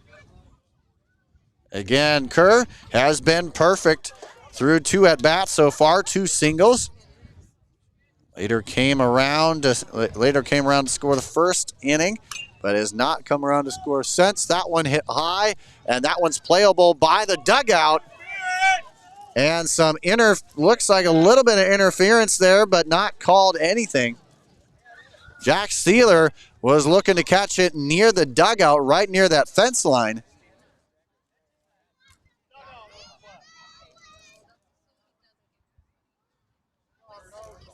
And they're having a conversation there. Coach Miller coming out saying that there was someone impeding Thieler on his way to grab the out. In the end, that ball landed in the dugout of Sergeant Bluff-Luton. And Coach Miller might have a legitimate gripe here. And he does call him out. Interference gets the out.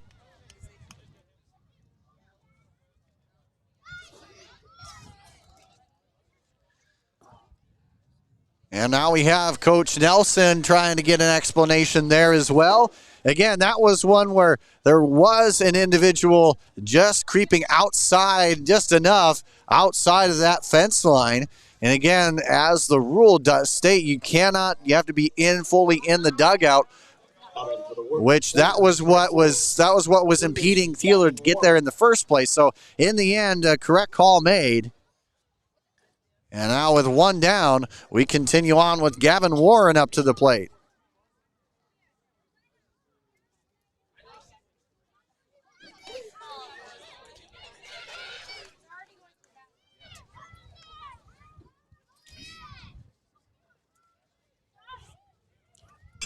And that one gets hit high left field. That one's staying up there long enough, as that will be 4 to camp out under it there for out number 2.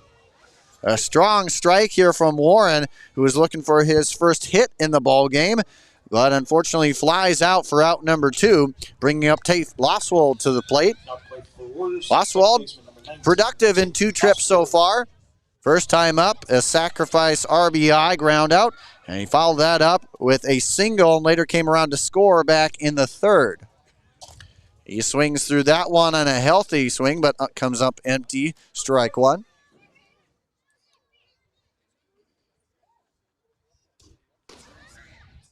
Tried to connect on a low one there, but too far low, says the umpire behind the plate. Look to fire from Coling. Goes from low to high and gets him swinging. Coling so far 3 strikeouts. Would certainly like to cap off this half inning with a 4th. The fire, that one not obliged on. It evens up the count at 2-2. And other big games across IA baseball land as that one's fouled back. We are at Sadell taking on West Marshall in the Des Moines area. So make sure to check out the highlights there across our social media pages. That one on a short chopper out there, the third. Claiborne with the pick and fire and making it look easy. The sophomore ends the half inning. So it goes 1, 2, 3. A 5-3 putout wraps up inning number 5 as we now head to the tail end. The last 2 innings coming on up. The 6th when we return. And when we do return, it will be McCaffrey, Ford, and Milton right after this here on the IA Baseball Network.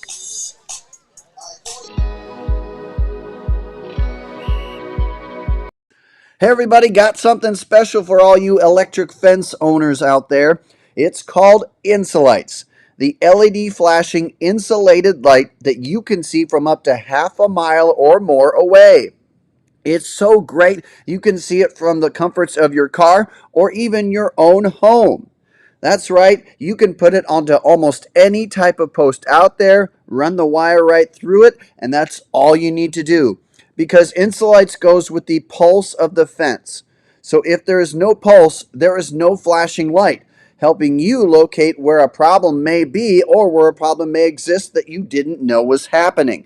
It's simple as that. So you don't need to ground anything, add any bulky equipment, or shock yourself to test if your fence is working. All you need to do today is head to insolites.com and get you some, and you will not be disappointed. It's simplicity at its finest. So go ahead to insolites.com today and get you some. Oh, and by the way, make sure to tell them that IA Baseball sent you.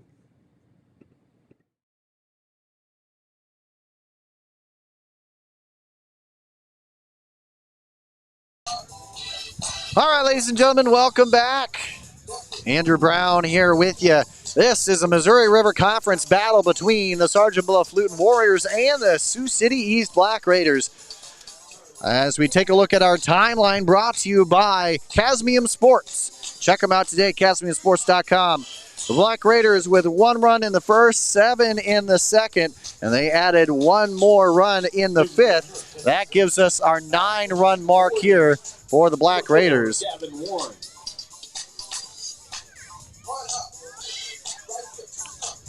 And of course, we have now Gavin Warren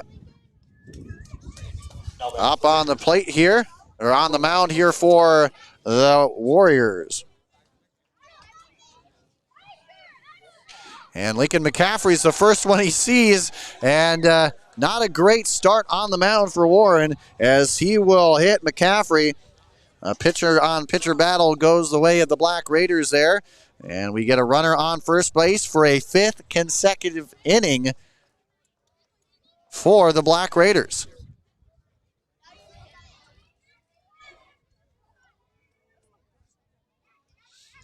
And again, we continue on once again. And now stepping on up, Chris Ford as flyout, single with a stolen base and a strikeout in 3 trips.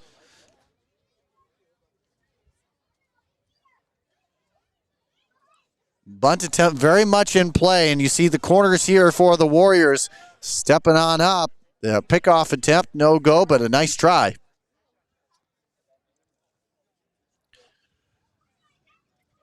Again, broadcast brought to you by the great folks at the Log Cabin Greek Steakhouse here in Galena, Illinois. That one's sent up high. That one's left field. That one's going back, and it's gone.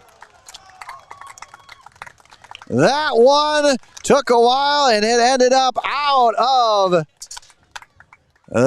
the way here, as that is a home run helping out the cause. Chris Ford, what a shot as he ends up putting 2 more on the board here. It's 11 runs for the Warriors and their 3rd big hoorah of the game.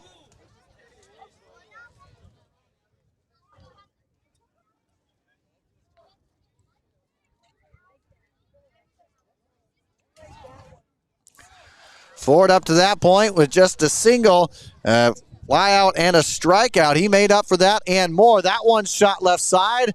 That one, though, will be a liner into the glove of Clean out there and left for out number 1.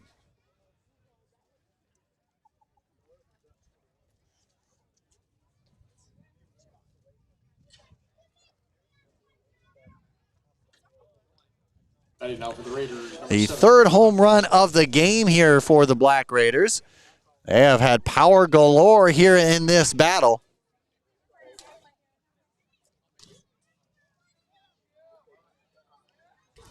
As now Quentin Ashcraft back up to the plate. So far he has walked, grounded out twice in 3 trips so far. He has a 2-0 count. And there is 1 down here in this one. Thielen looking to get back up again. That one is hit hard left side, but that will be a 2-stepper to his left. And Clean will record yet another out here. Back-to-back flyouts to left. We'll put 2 down and bring up Jack Thielen to the plate. Thielen has been the Swiss Army knife of getting on base. He's done so via error, via double, a walk, hit by pitch, it doesn't matter. Really hard to get this guy out today. Warren with the look, tried to backdoor breaker, but comes up empty here, 1-0 the count. By the way, arguably one of the better logo namers in the conference here, Jack Thielen. We can proudly say that ourselves. That one shot, but tailed too far, and foul ball for strike 1. Really appreciate everyone, your thoughts, comments, likes, everything. We all do this for you guys and really appreciate the support. It always it means a lot that we get the chance to do this, and truly we get set up, we do all this stuff, and it's just the ballpark is heaven on earth for us.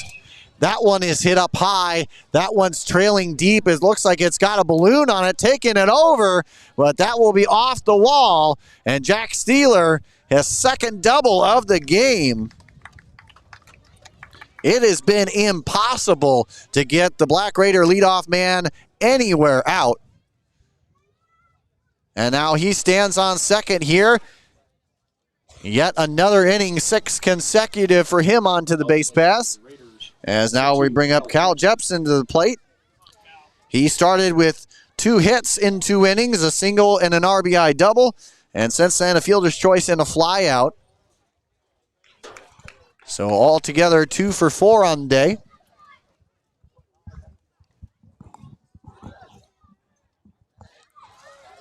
Warren with the look, and he'll hit that one high, and that will be out of play it goes. Always got to look out, even when you're the broadcaster, especially when you're the broadcaster. Shout out to Rob Allison. He was very much right in deeming me a foul ball magnet. That one is hit, and that one struck for a ride. All they can do is watch that one clear the fence, and a 2-run home run. What a shot by Cal Jepson. The the 4th home run of the ball game for the Black Raiders. What a shot. And that one took a matter of seconds before Kerr and Tyndall just watched that one sail out of the ballpark. And for a 2-run shot, make that now 13 runs on the board for the Black Raiders. It's a 13-4 lead.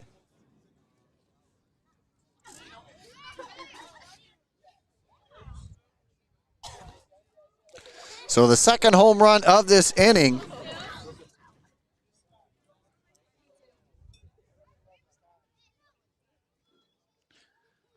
Fourth home run overall. And again, Kason Claiborne back up to the plate. He represents the 7th batter of the inning with a 1-1 count.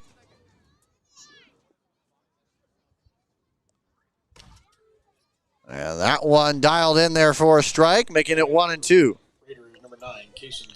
Claiborne has a sacrifice RBI, a 3-run home run, a walk, and a strikeout under his belt. The 1-2 delivery. Lays off of that one and evens it up now at 2 apiece. Claiborne, again, one of 4 Black Raiders to send one over the fence. This has been really a home run clinic, a extra base clinic here for the Black Raiders here in this one.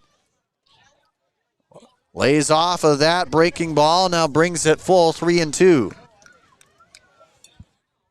Claiborne, a very energetic guy, certainly has the speed to leg out anything, but he has the power to take it deep as well, as we've already seen. He shoots that one left side and does not take much before Warren and Luchin just watch that one go on by into the outfield as that continues on the inning. Another hit here for Claiborne.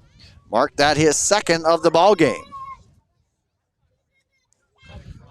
And so with that, brings up Logan Cherkis to the plate. He has 2 strikeouts under his belt, the ground out, and an RBI single with a stolen base. So slowly but surely, if not the entire lineup for the Black Raiders has had considerable production here in this one. And now the game dangerously close of ending early here. Just one more run is all the Black Raiders will need.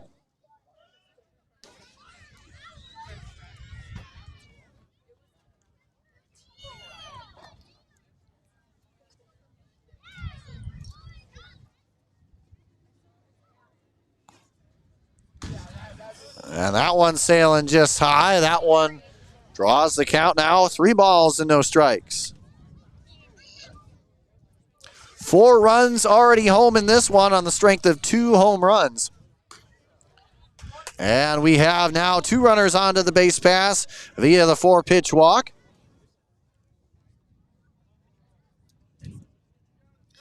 And now we'll go to Bodie Calling.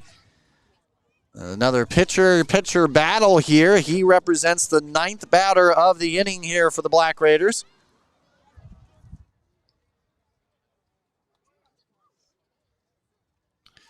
And already 4 runs home in the inning. Warriors trying to limit the damage. Here's the pitch. That one, a get-me-over breaker, will call strike 1. 5, Liam Sheehan.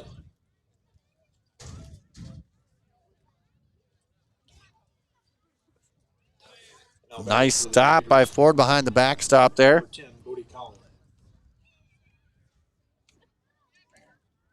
1-1 count here.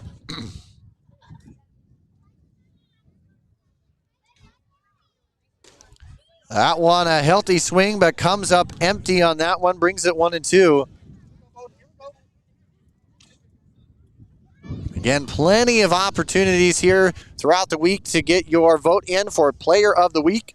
Make sure to respond to the post all across social media, and the voting happens on Facebook. So make sure to go on to Facebook and vote for your Player of the Week, which we release every Saturday, but get your nominations in throughout the week. And that slow roller swung on and coming up empty. First strikeout of the game here for Warren, as he will set them down, and a much-needed strikeout at that. It's now do or die time. They need to try and get back into this one the best they can. They're down 13-4. But when the Warriors come back up, Luchin, Wilson, Van Meter will try and get a rally going when we return. Hey everybody, got something special for all you electric fence owners out there. It's called Insulites, the LED flashing insulated light that you can see from up to half a mile or more away. It's so great you can see it from the comforts of your car or even your own home. That's right, you can put it onto almost any type of post out there, run the wire right through it, and that's all you need to do. Because Insulites goes with the pulse of the fence. So if there is no pulse, there is no flashing light. helping you locate where a problem may be or where a problem may exist that you didn't know was happening. It's simple as that. So you don't need to ground anything, add any bulky equipment, or shock yourself to test if your fence is working. All you need to do today is head to Insulites.com and get you some, and you will not be disappointed. It's simplicity at its finest. So go ahead to Insulites.com today and get you some. Oh, and by the way, make sure to tell them that IA Baseball sent you.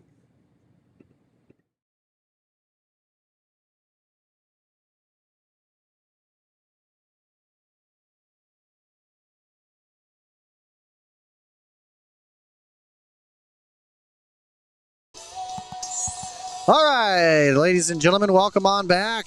Appreciate you coming along for the ride here. It's the bottom of the 6th inning, and the Warriors are looking to try and keep rolling here. They're trying to get something going, I should say. Bodie Calling back on the mound here for the Black Raiders as we kick off with Parker Luchin. 0 for 2 so far. The shortstop takes a look at strike one. And once again, any updates on scores here, hit us up on the broadcast here. Or if you have any other way of contacting us, reach out to us. We'd love to hear from you. All you got to do is hit us up at IA Baseball on social media. That's Facebook, Twitter, Instagram. A swing through there for strike two.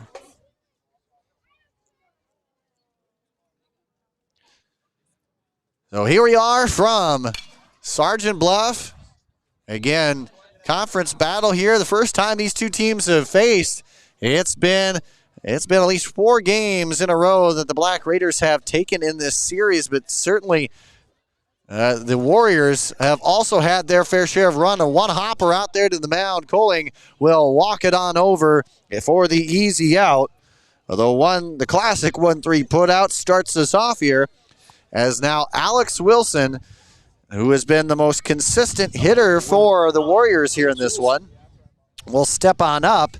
He's 2 for 2 with an RBI single back in the 3rd.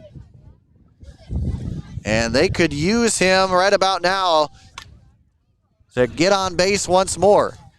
He has been as effective at the plate as anybody in this game so far. The 1-0 delivery finds that one in there for strike. Again, make sure to check out our RDA Financial Prospect Planner every single week. We go through, as that one's dialed in, but not quite enough for a strike.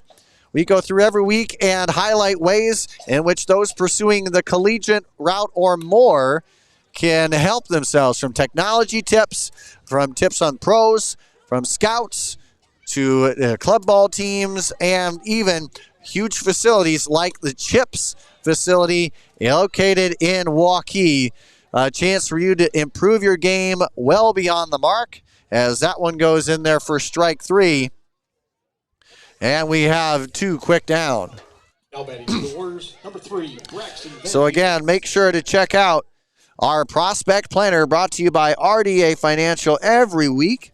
A chance to check up on how you as a player or how you or somebody you know can improve their status and, again, get ahead in the game of getting recruited. That one is sent right side. That one's a floater out there. So on the run goes Ashcraft.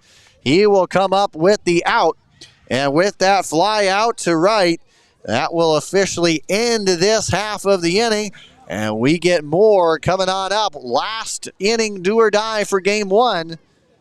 It's coming up next. And when we come back with it, it will be McCaffrey, Ford, Milton for the Black Raiders after this, right here on the IA Baseball Network.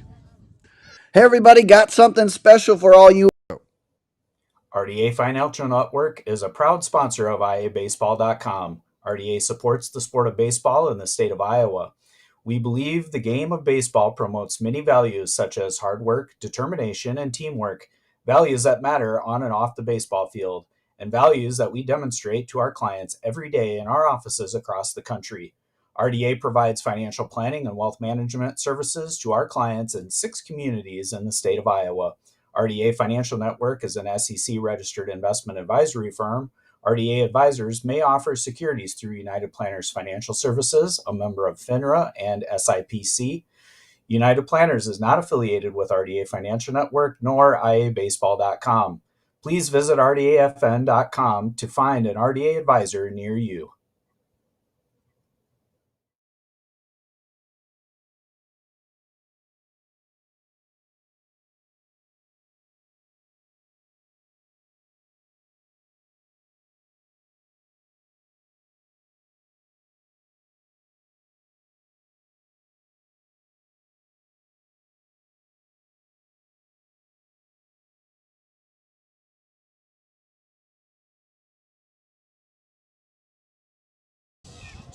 Hey, welcome back, ladies and gentlemen. We got a new pitcher on the mound here for the Warriors. And it is, to try and grab the number here. But again, new pitcher on the mound here, and number 28, Jack Zeleny, the junior.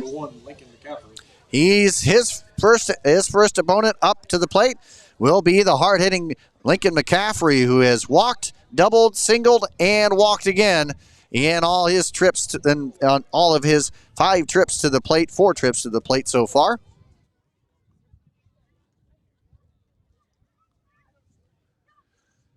And Zeleny will be in charge of keeping the Black Raiders at bay for at least a half inning here. Only 2 out of the 7 played so far have been scoreless for the Black Raiders. It's been certainly an offensive showcase here for Coach Miller and his squad. Coach Trevor Miller, and yet another campaign under his belt. One of the more energetic coaches you'll ever see, and I guarantee you, if you get to watch a practice, I mean, it's all fun all the time, but he's serious, and man, it's just a fun atmosphere for both of these teams when you get to watch them practice. That one in the dirt, wisely lays off. And you can now say it, 7 consecutive innings. It's been a full game's worth that the Black Raiders have put a leadoff runner on to the base paths. So second straight inning via leadoff walk. And now we continue on with Chris Ford, who last time up parked one out over the fence for a 2-run home run. So far, as that pitch filed in there for a strike. So far for Ford, it's been a flyout, a single with a stolen base, a strikeout, and a 2-run home run in 4 trips. His 5th at bat right now, looks at an 0-1 count. A runner onto the base pass here. Nobody down. Runner staying there, put ball in the dirt, ball 1.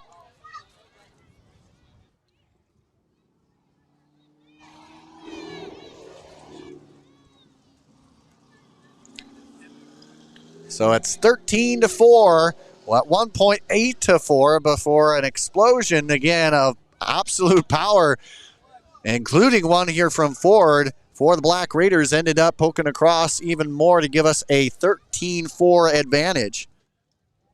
The Black Raiders have never faced a deficit in this ballgame. The look to fire. And a little off speed gets them to swing through and even the count up at 2-2. Make sure to catch up on our High and Tight program, which is now live on YouTube. We got the chance to talk with Shane Shellsmith, a behavior interventionalist and hitting coach, talking about the mental side of the game, as that one is a blooper out there into center field, but camped under by Tyndall for the out. So the fly out to center will officially give us out number 1. And now coming up to the plate will be Dane Milton. Milton has reached via error, 2 strikeouts, a sacrifice, and a flyout.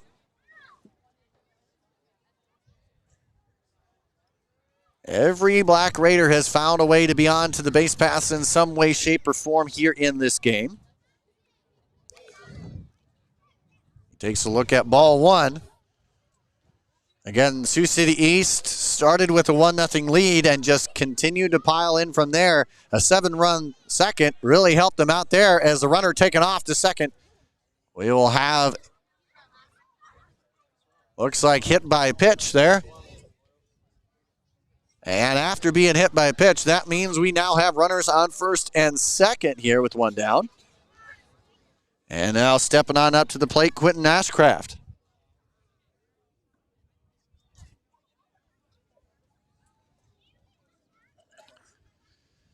So far, Quentin has walked, grounded out, and flown out. Looking for his first trip onto the base pass via hit here. Again, every Black Raider has found a way onto the base pass, but he's looking for his first hit of the ball game. That one low and in the dirt, ball one. Should he, well, regardless of if he gets up or not, up next would be Jack Steeler, who has yet to not reach the base path. The 1-1 delivery, swung on, but could not connect there. Down 1-2 now.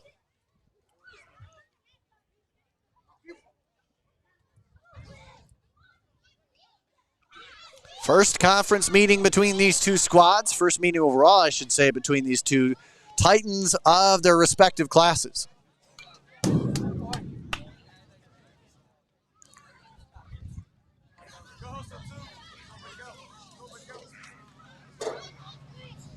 Again, Sioux City East on a string of wins in this series, leads the all-time series 33-19. A look for the fire, and that will be too far inside. The breaker caught too much and ends up loading the bases here. And now the Warriors in danger of having this one end a half inning early.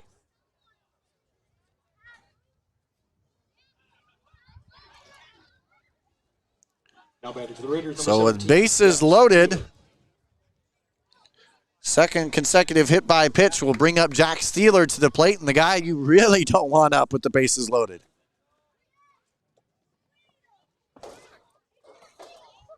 That one in the dirt, and now the runner taken off from home, and we will get another run, make it 14 on the ball game here for the Black Raiders as they will cross the plate. Lenny with the wild pitch credited, and now it is 14-4 in favor of the Black Raiders. Oh, and meanwhile, a 1-0 count to the most dangerous hitter in this Black Raider lineup. That one will get set high. That will be out of play. Evens it up now at 1 apiece. Jack Steeler has reached via error. A 2-run double. A walk has been hit by pitch and added a double back in the 6th as well. So the 1-1. That one on a little hopper out there. Chopper out to second eats him up there. Lostwald unable to capture that one. And again, the streak continues. You just can't get Jack Steeler out. He reaches via error for the second time here in this one. Has reached base every time he has reached the plate.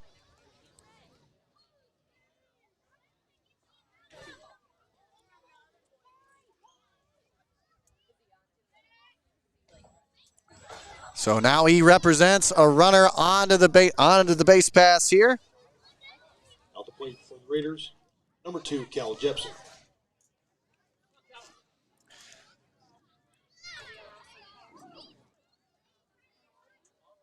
Cal Jepson stepping on up to the plate. That one gets laced right side. That'll be down for at least a single. Jack Steeler rounding second. He'll head to third. The throw in time, but just gets away from him. Meanwhile, Jepson advances to second on the single.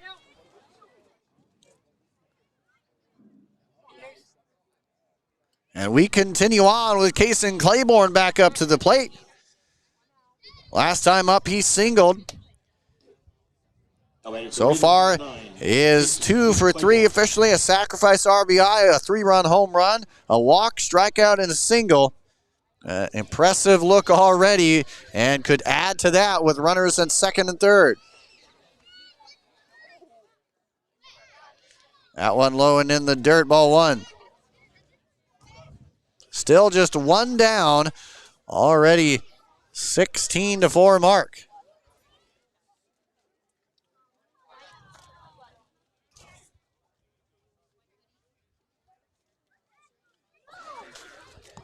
Look to fire that one. Too low as well, ball two.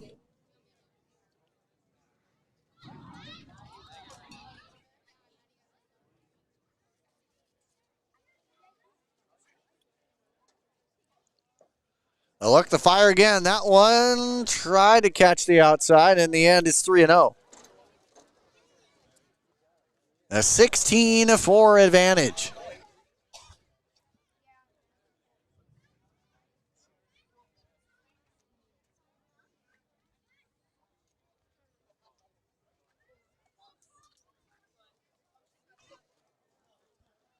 And that will officially draw the walk here. And once again, for the second time in this inning, we have a bases loaded situation. Logan Cherkas back up to the plate. Last couple trips to the plate, very effective. An RBI single and a walk. He represents the 8th batter of the inning. Batting out for Raiders, number 8, Logan Cherkas. And Cherkas again, very effective the last couple at bats.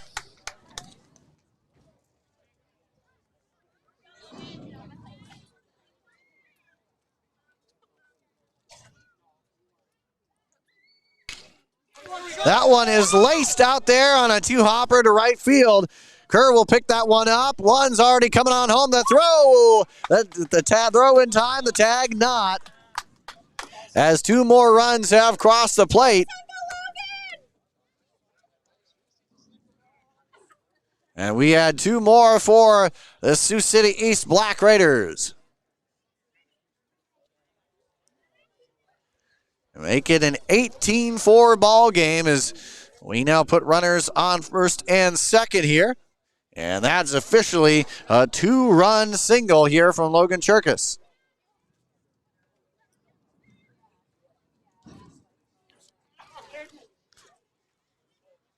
And now we will have a new batter into the mix here for Sioux City East.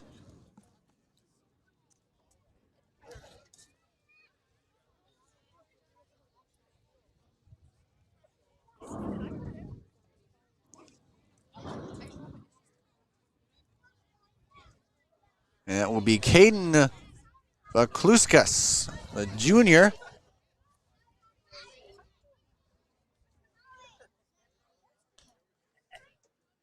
Caden with his first at-bat of the game here.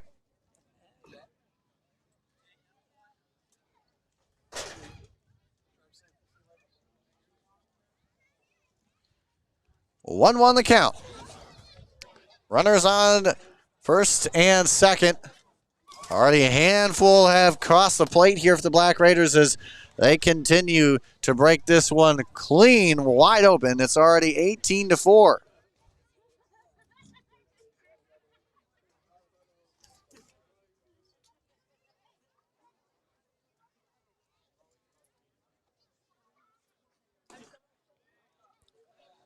Too low, and Wisely lays off on that one, marking it 2-2 the count.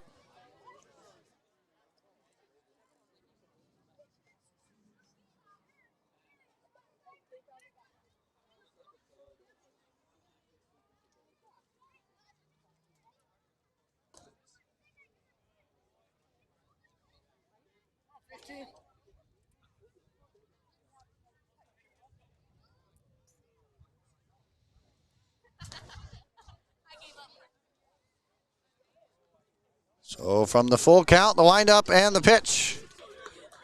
That one will be too far inside, and that will once again load the bases.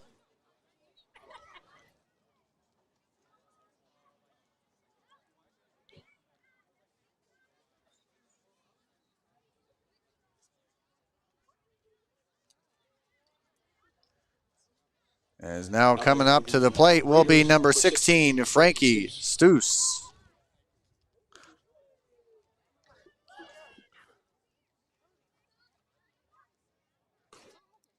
And And Stoos will look at ball one to start his first at-bat of the game.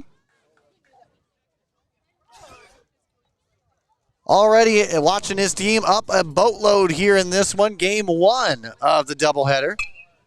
That one, a shot out there to Lostwald. He'll pick to second, and that will be all she wrote for that one. Meanwhile, a run does cross the board as Claiborne will pick up run number 19 on the game here for the Black Raiders.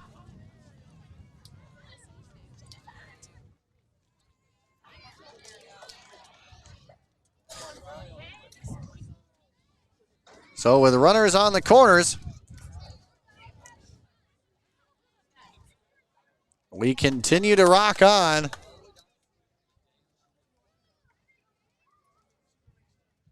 Here's the look and the fire. That one shot, and that will be over Lostwald's head, and that will be a sing-eye single.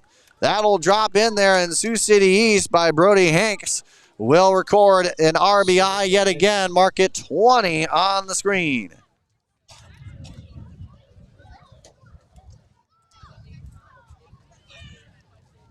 At this point, just turning into batting practice here.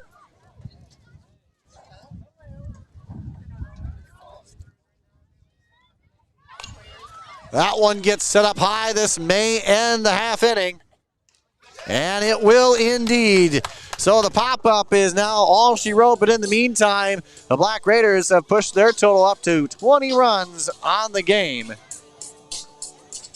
And with that, ladies and gentlemen, we will take a quick break. The mountain to climb will be coming on up here for the Warriors, and it will start with 8, 9, and 1 when we return.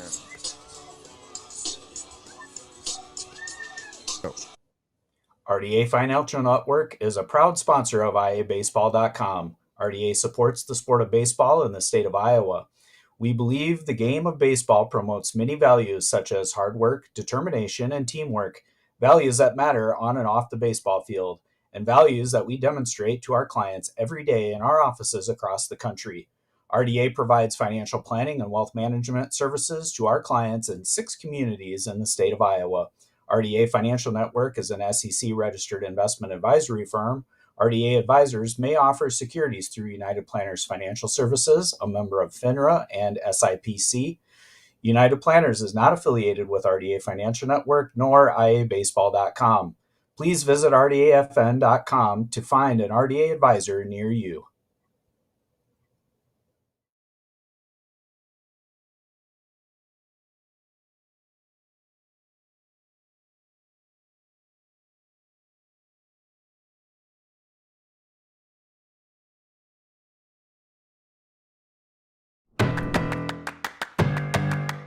In Iowa, we are fortunate to have a lot of opportunities to get involved in at our schools. Athletics and activities have so many positive effects. From learning how to build relationships and healthy lifestyles, and gain self-esteem and confidence. Make participation a priority. You and your school will benefit.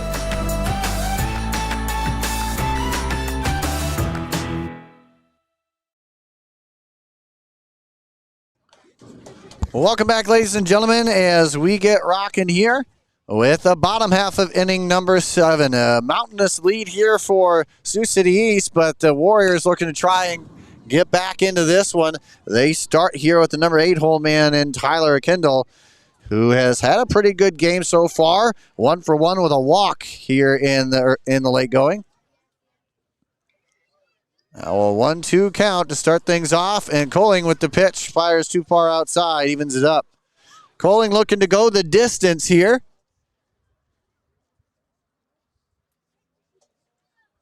He looks at a 2-2 count, fires that one on a 2-chopper up there. The jumps in the fire across the diamond. Nicely done as he slides towards the second base side and nabs the runner here for out number 1.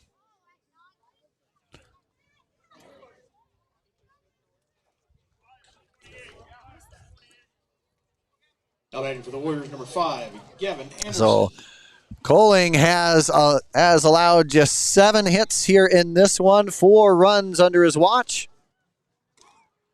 As now we have Gavin Anderson up at the plate. a freshman, and shoots that one on a slow chopper out there to first. The pickup and easily captured there for the out. And we have 2 down here in the bottom half of inning number 7.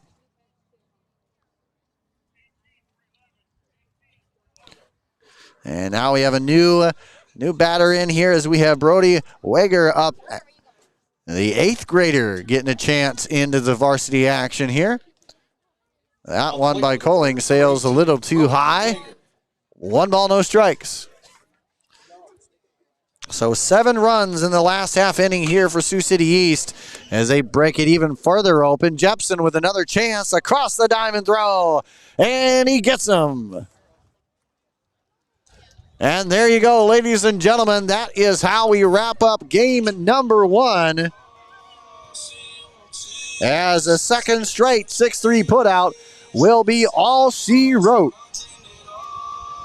So with that, ladies and gentlemen, game 1 is officially in the books. It was all Black Raiders from the start, and it ended all Black Raiders as they win this one. And the first of the 2025 showdowns here, 20-4 is our final. All right, ladies and gentlemen, with that, hey, stick around. There's more coming on up. We have our post-game numbers right around the corner when we return here on the IA Baseball Network.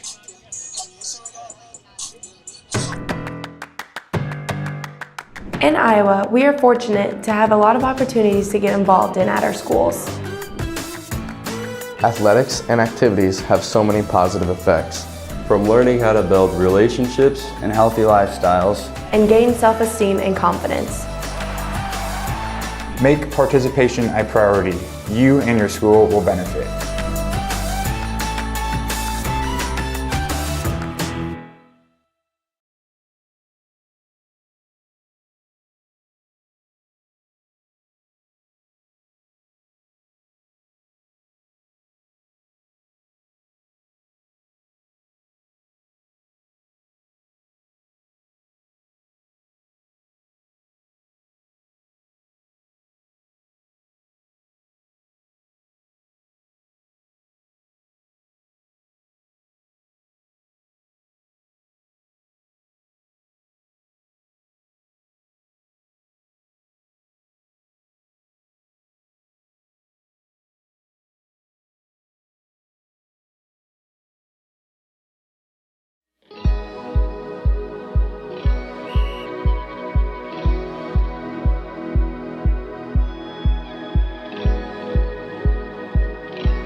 I love doing it. We go to all the state events, we work at all the state events, and you know, you wear your polo and people stop and talk to you, and it's just really great to connect with kids from other schools who are on the board, and then coaches, athletic directors who will see you at the events will stop and talk to you, and it's really neat. You feel a bit of a weight and you're a voice for all athletes in the state of Iowa, which is cool. I think it's really cool.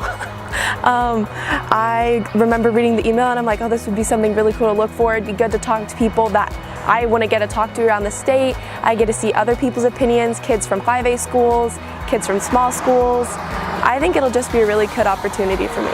IHSAA represents so much that it's really cool that they have 2 girls on the board to bring a girl's perspective, because I think it's really important to be very diverse and get different opinions.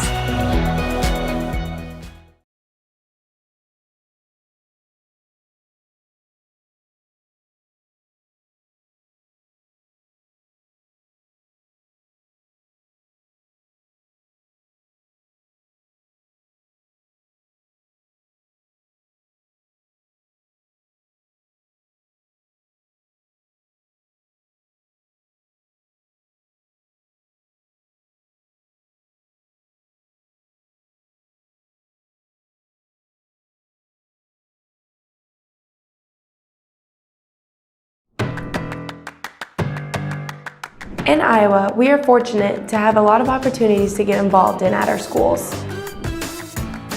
Athletics and activities have so many positive effects, from learning how to build relationships and healthy lifestyles, and gain self-esteem and confidence. Make participation a priority. You and your school will benefit.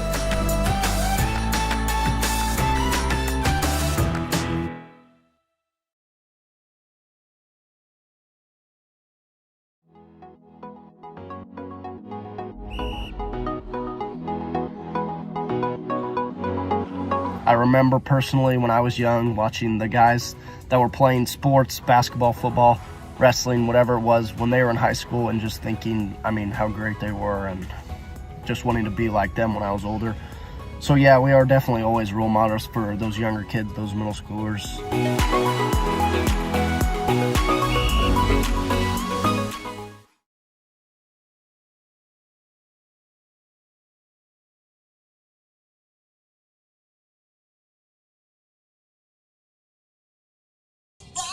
All right, ladies and gentlemen, welcome on back.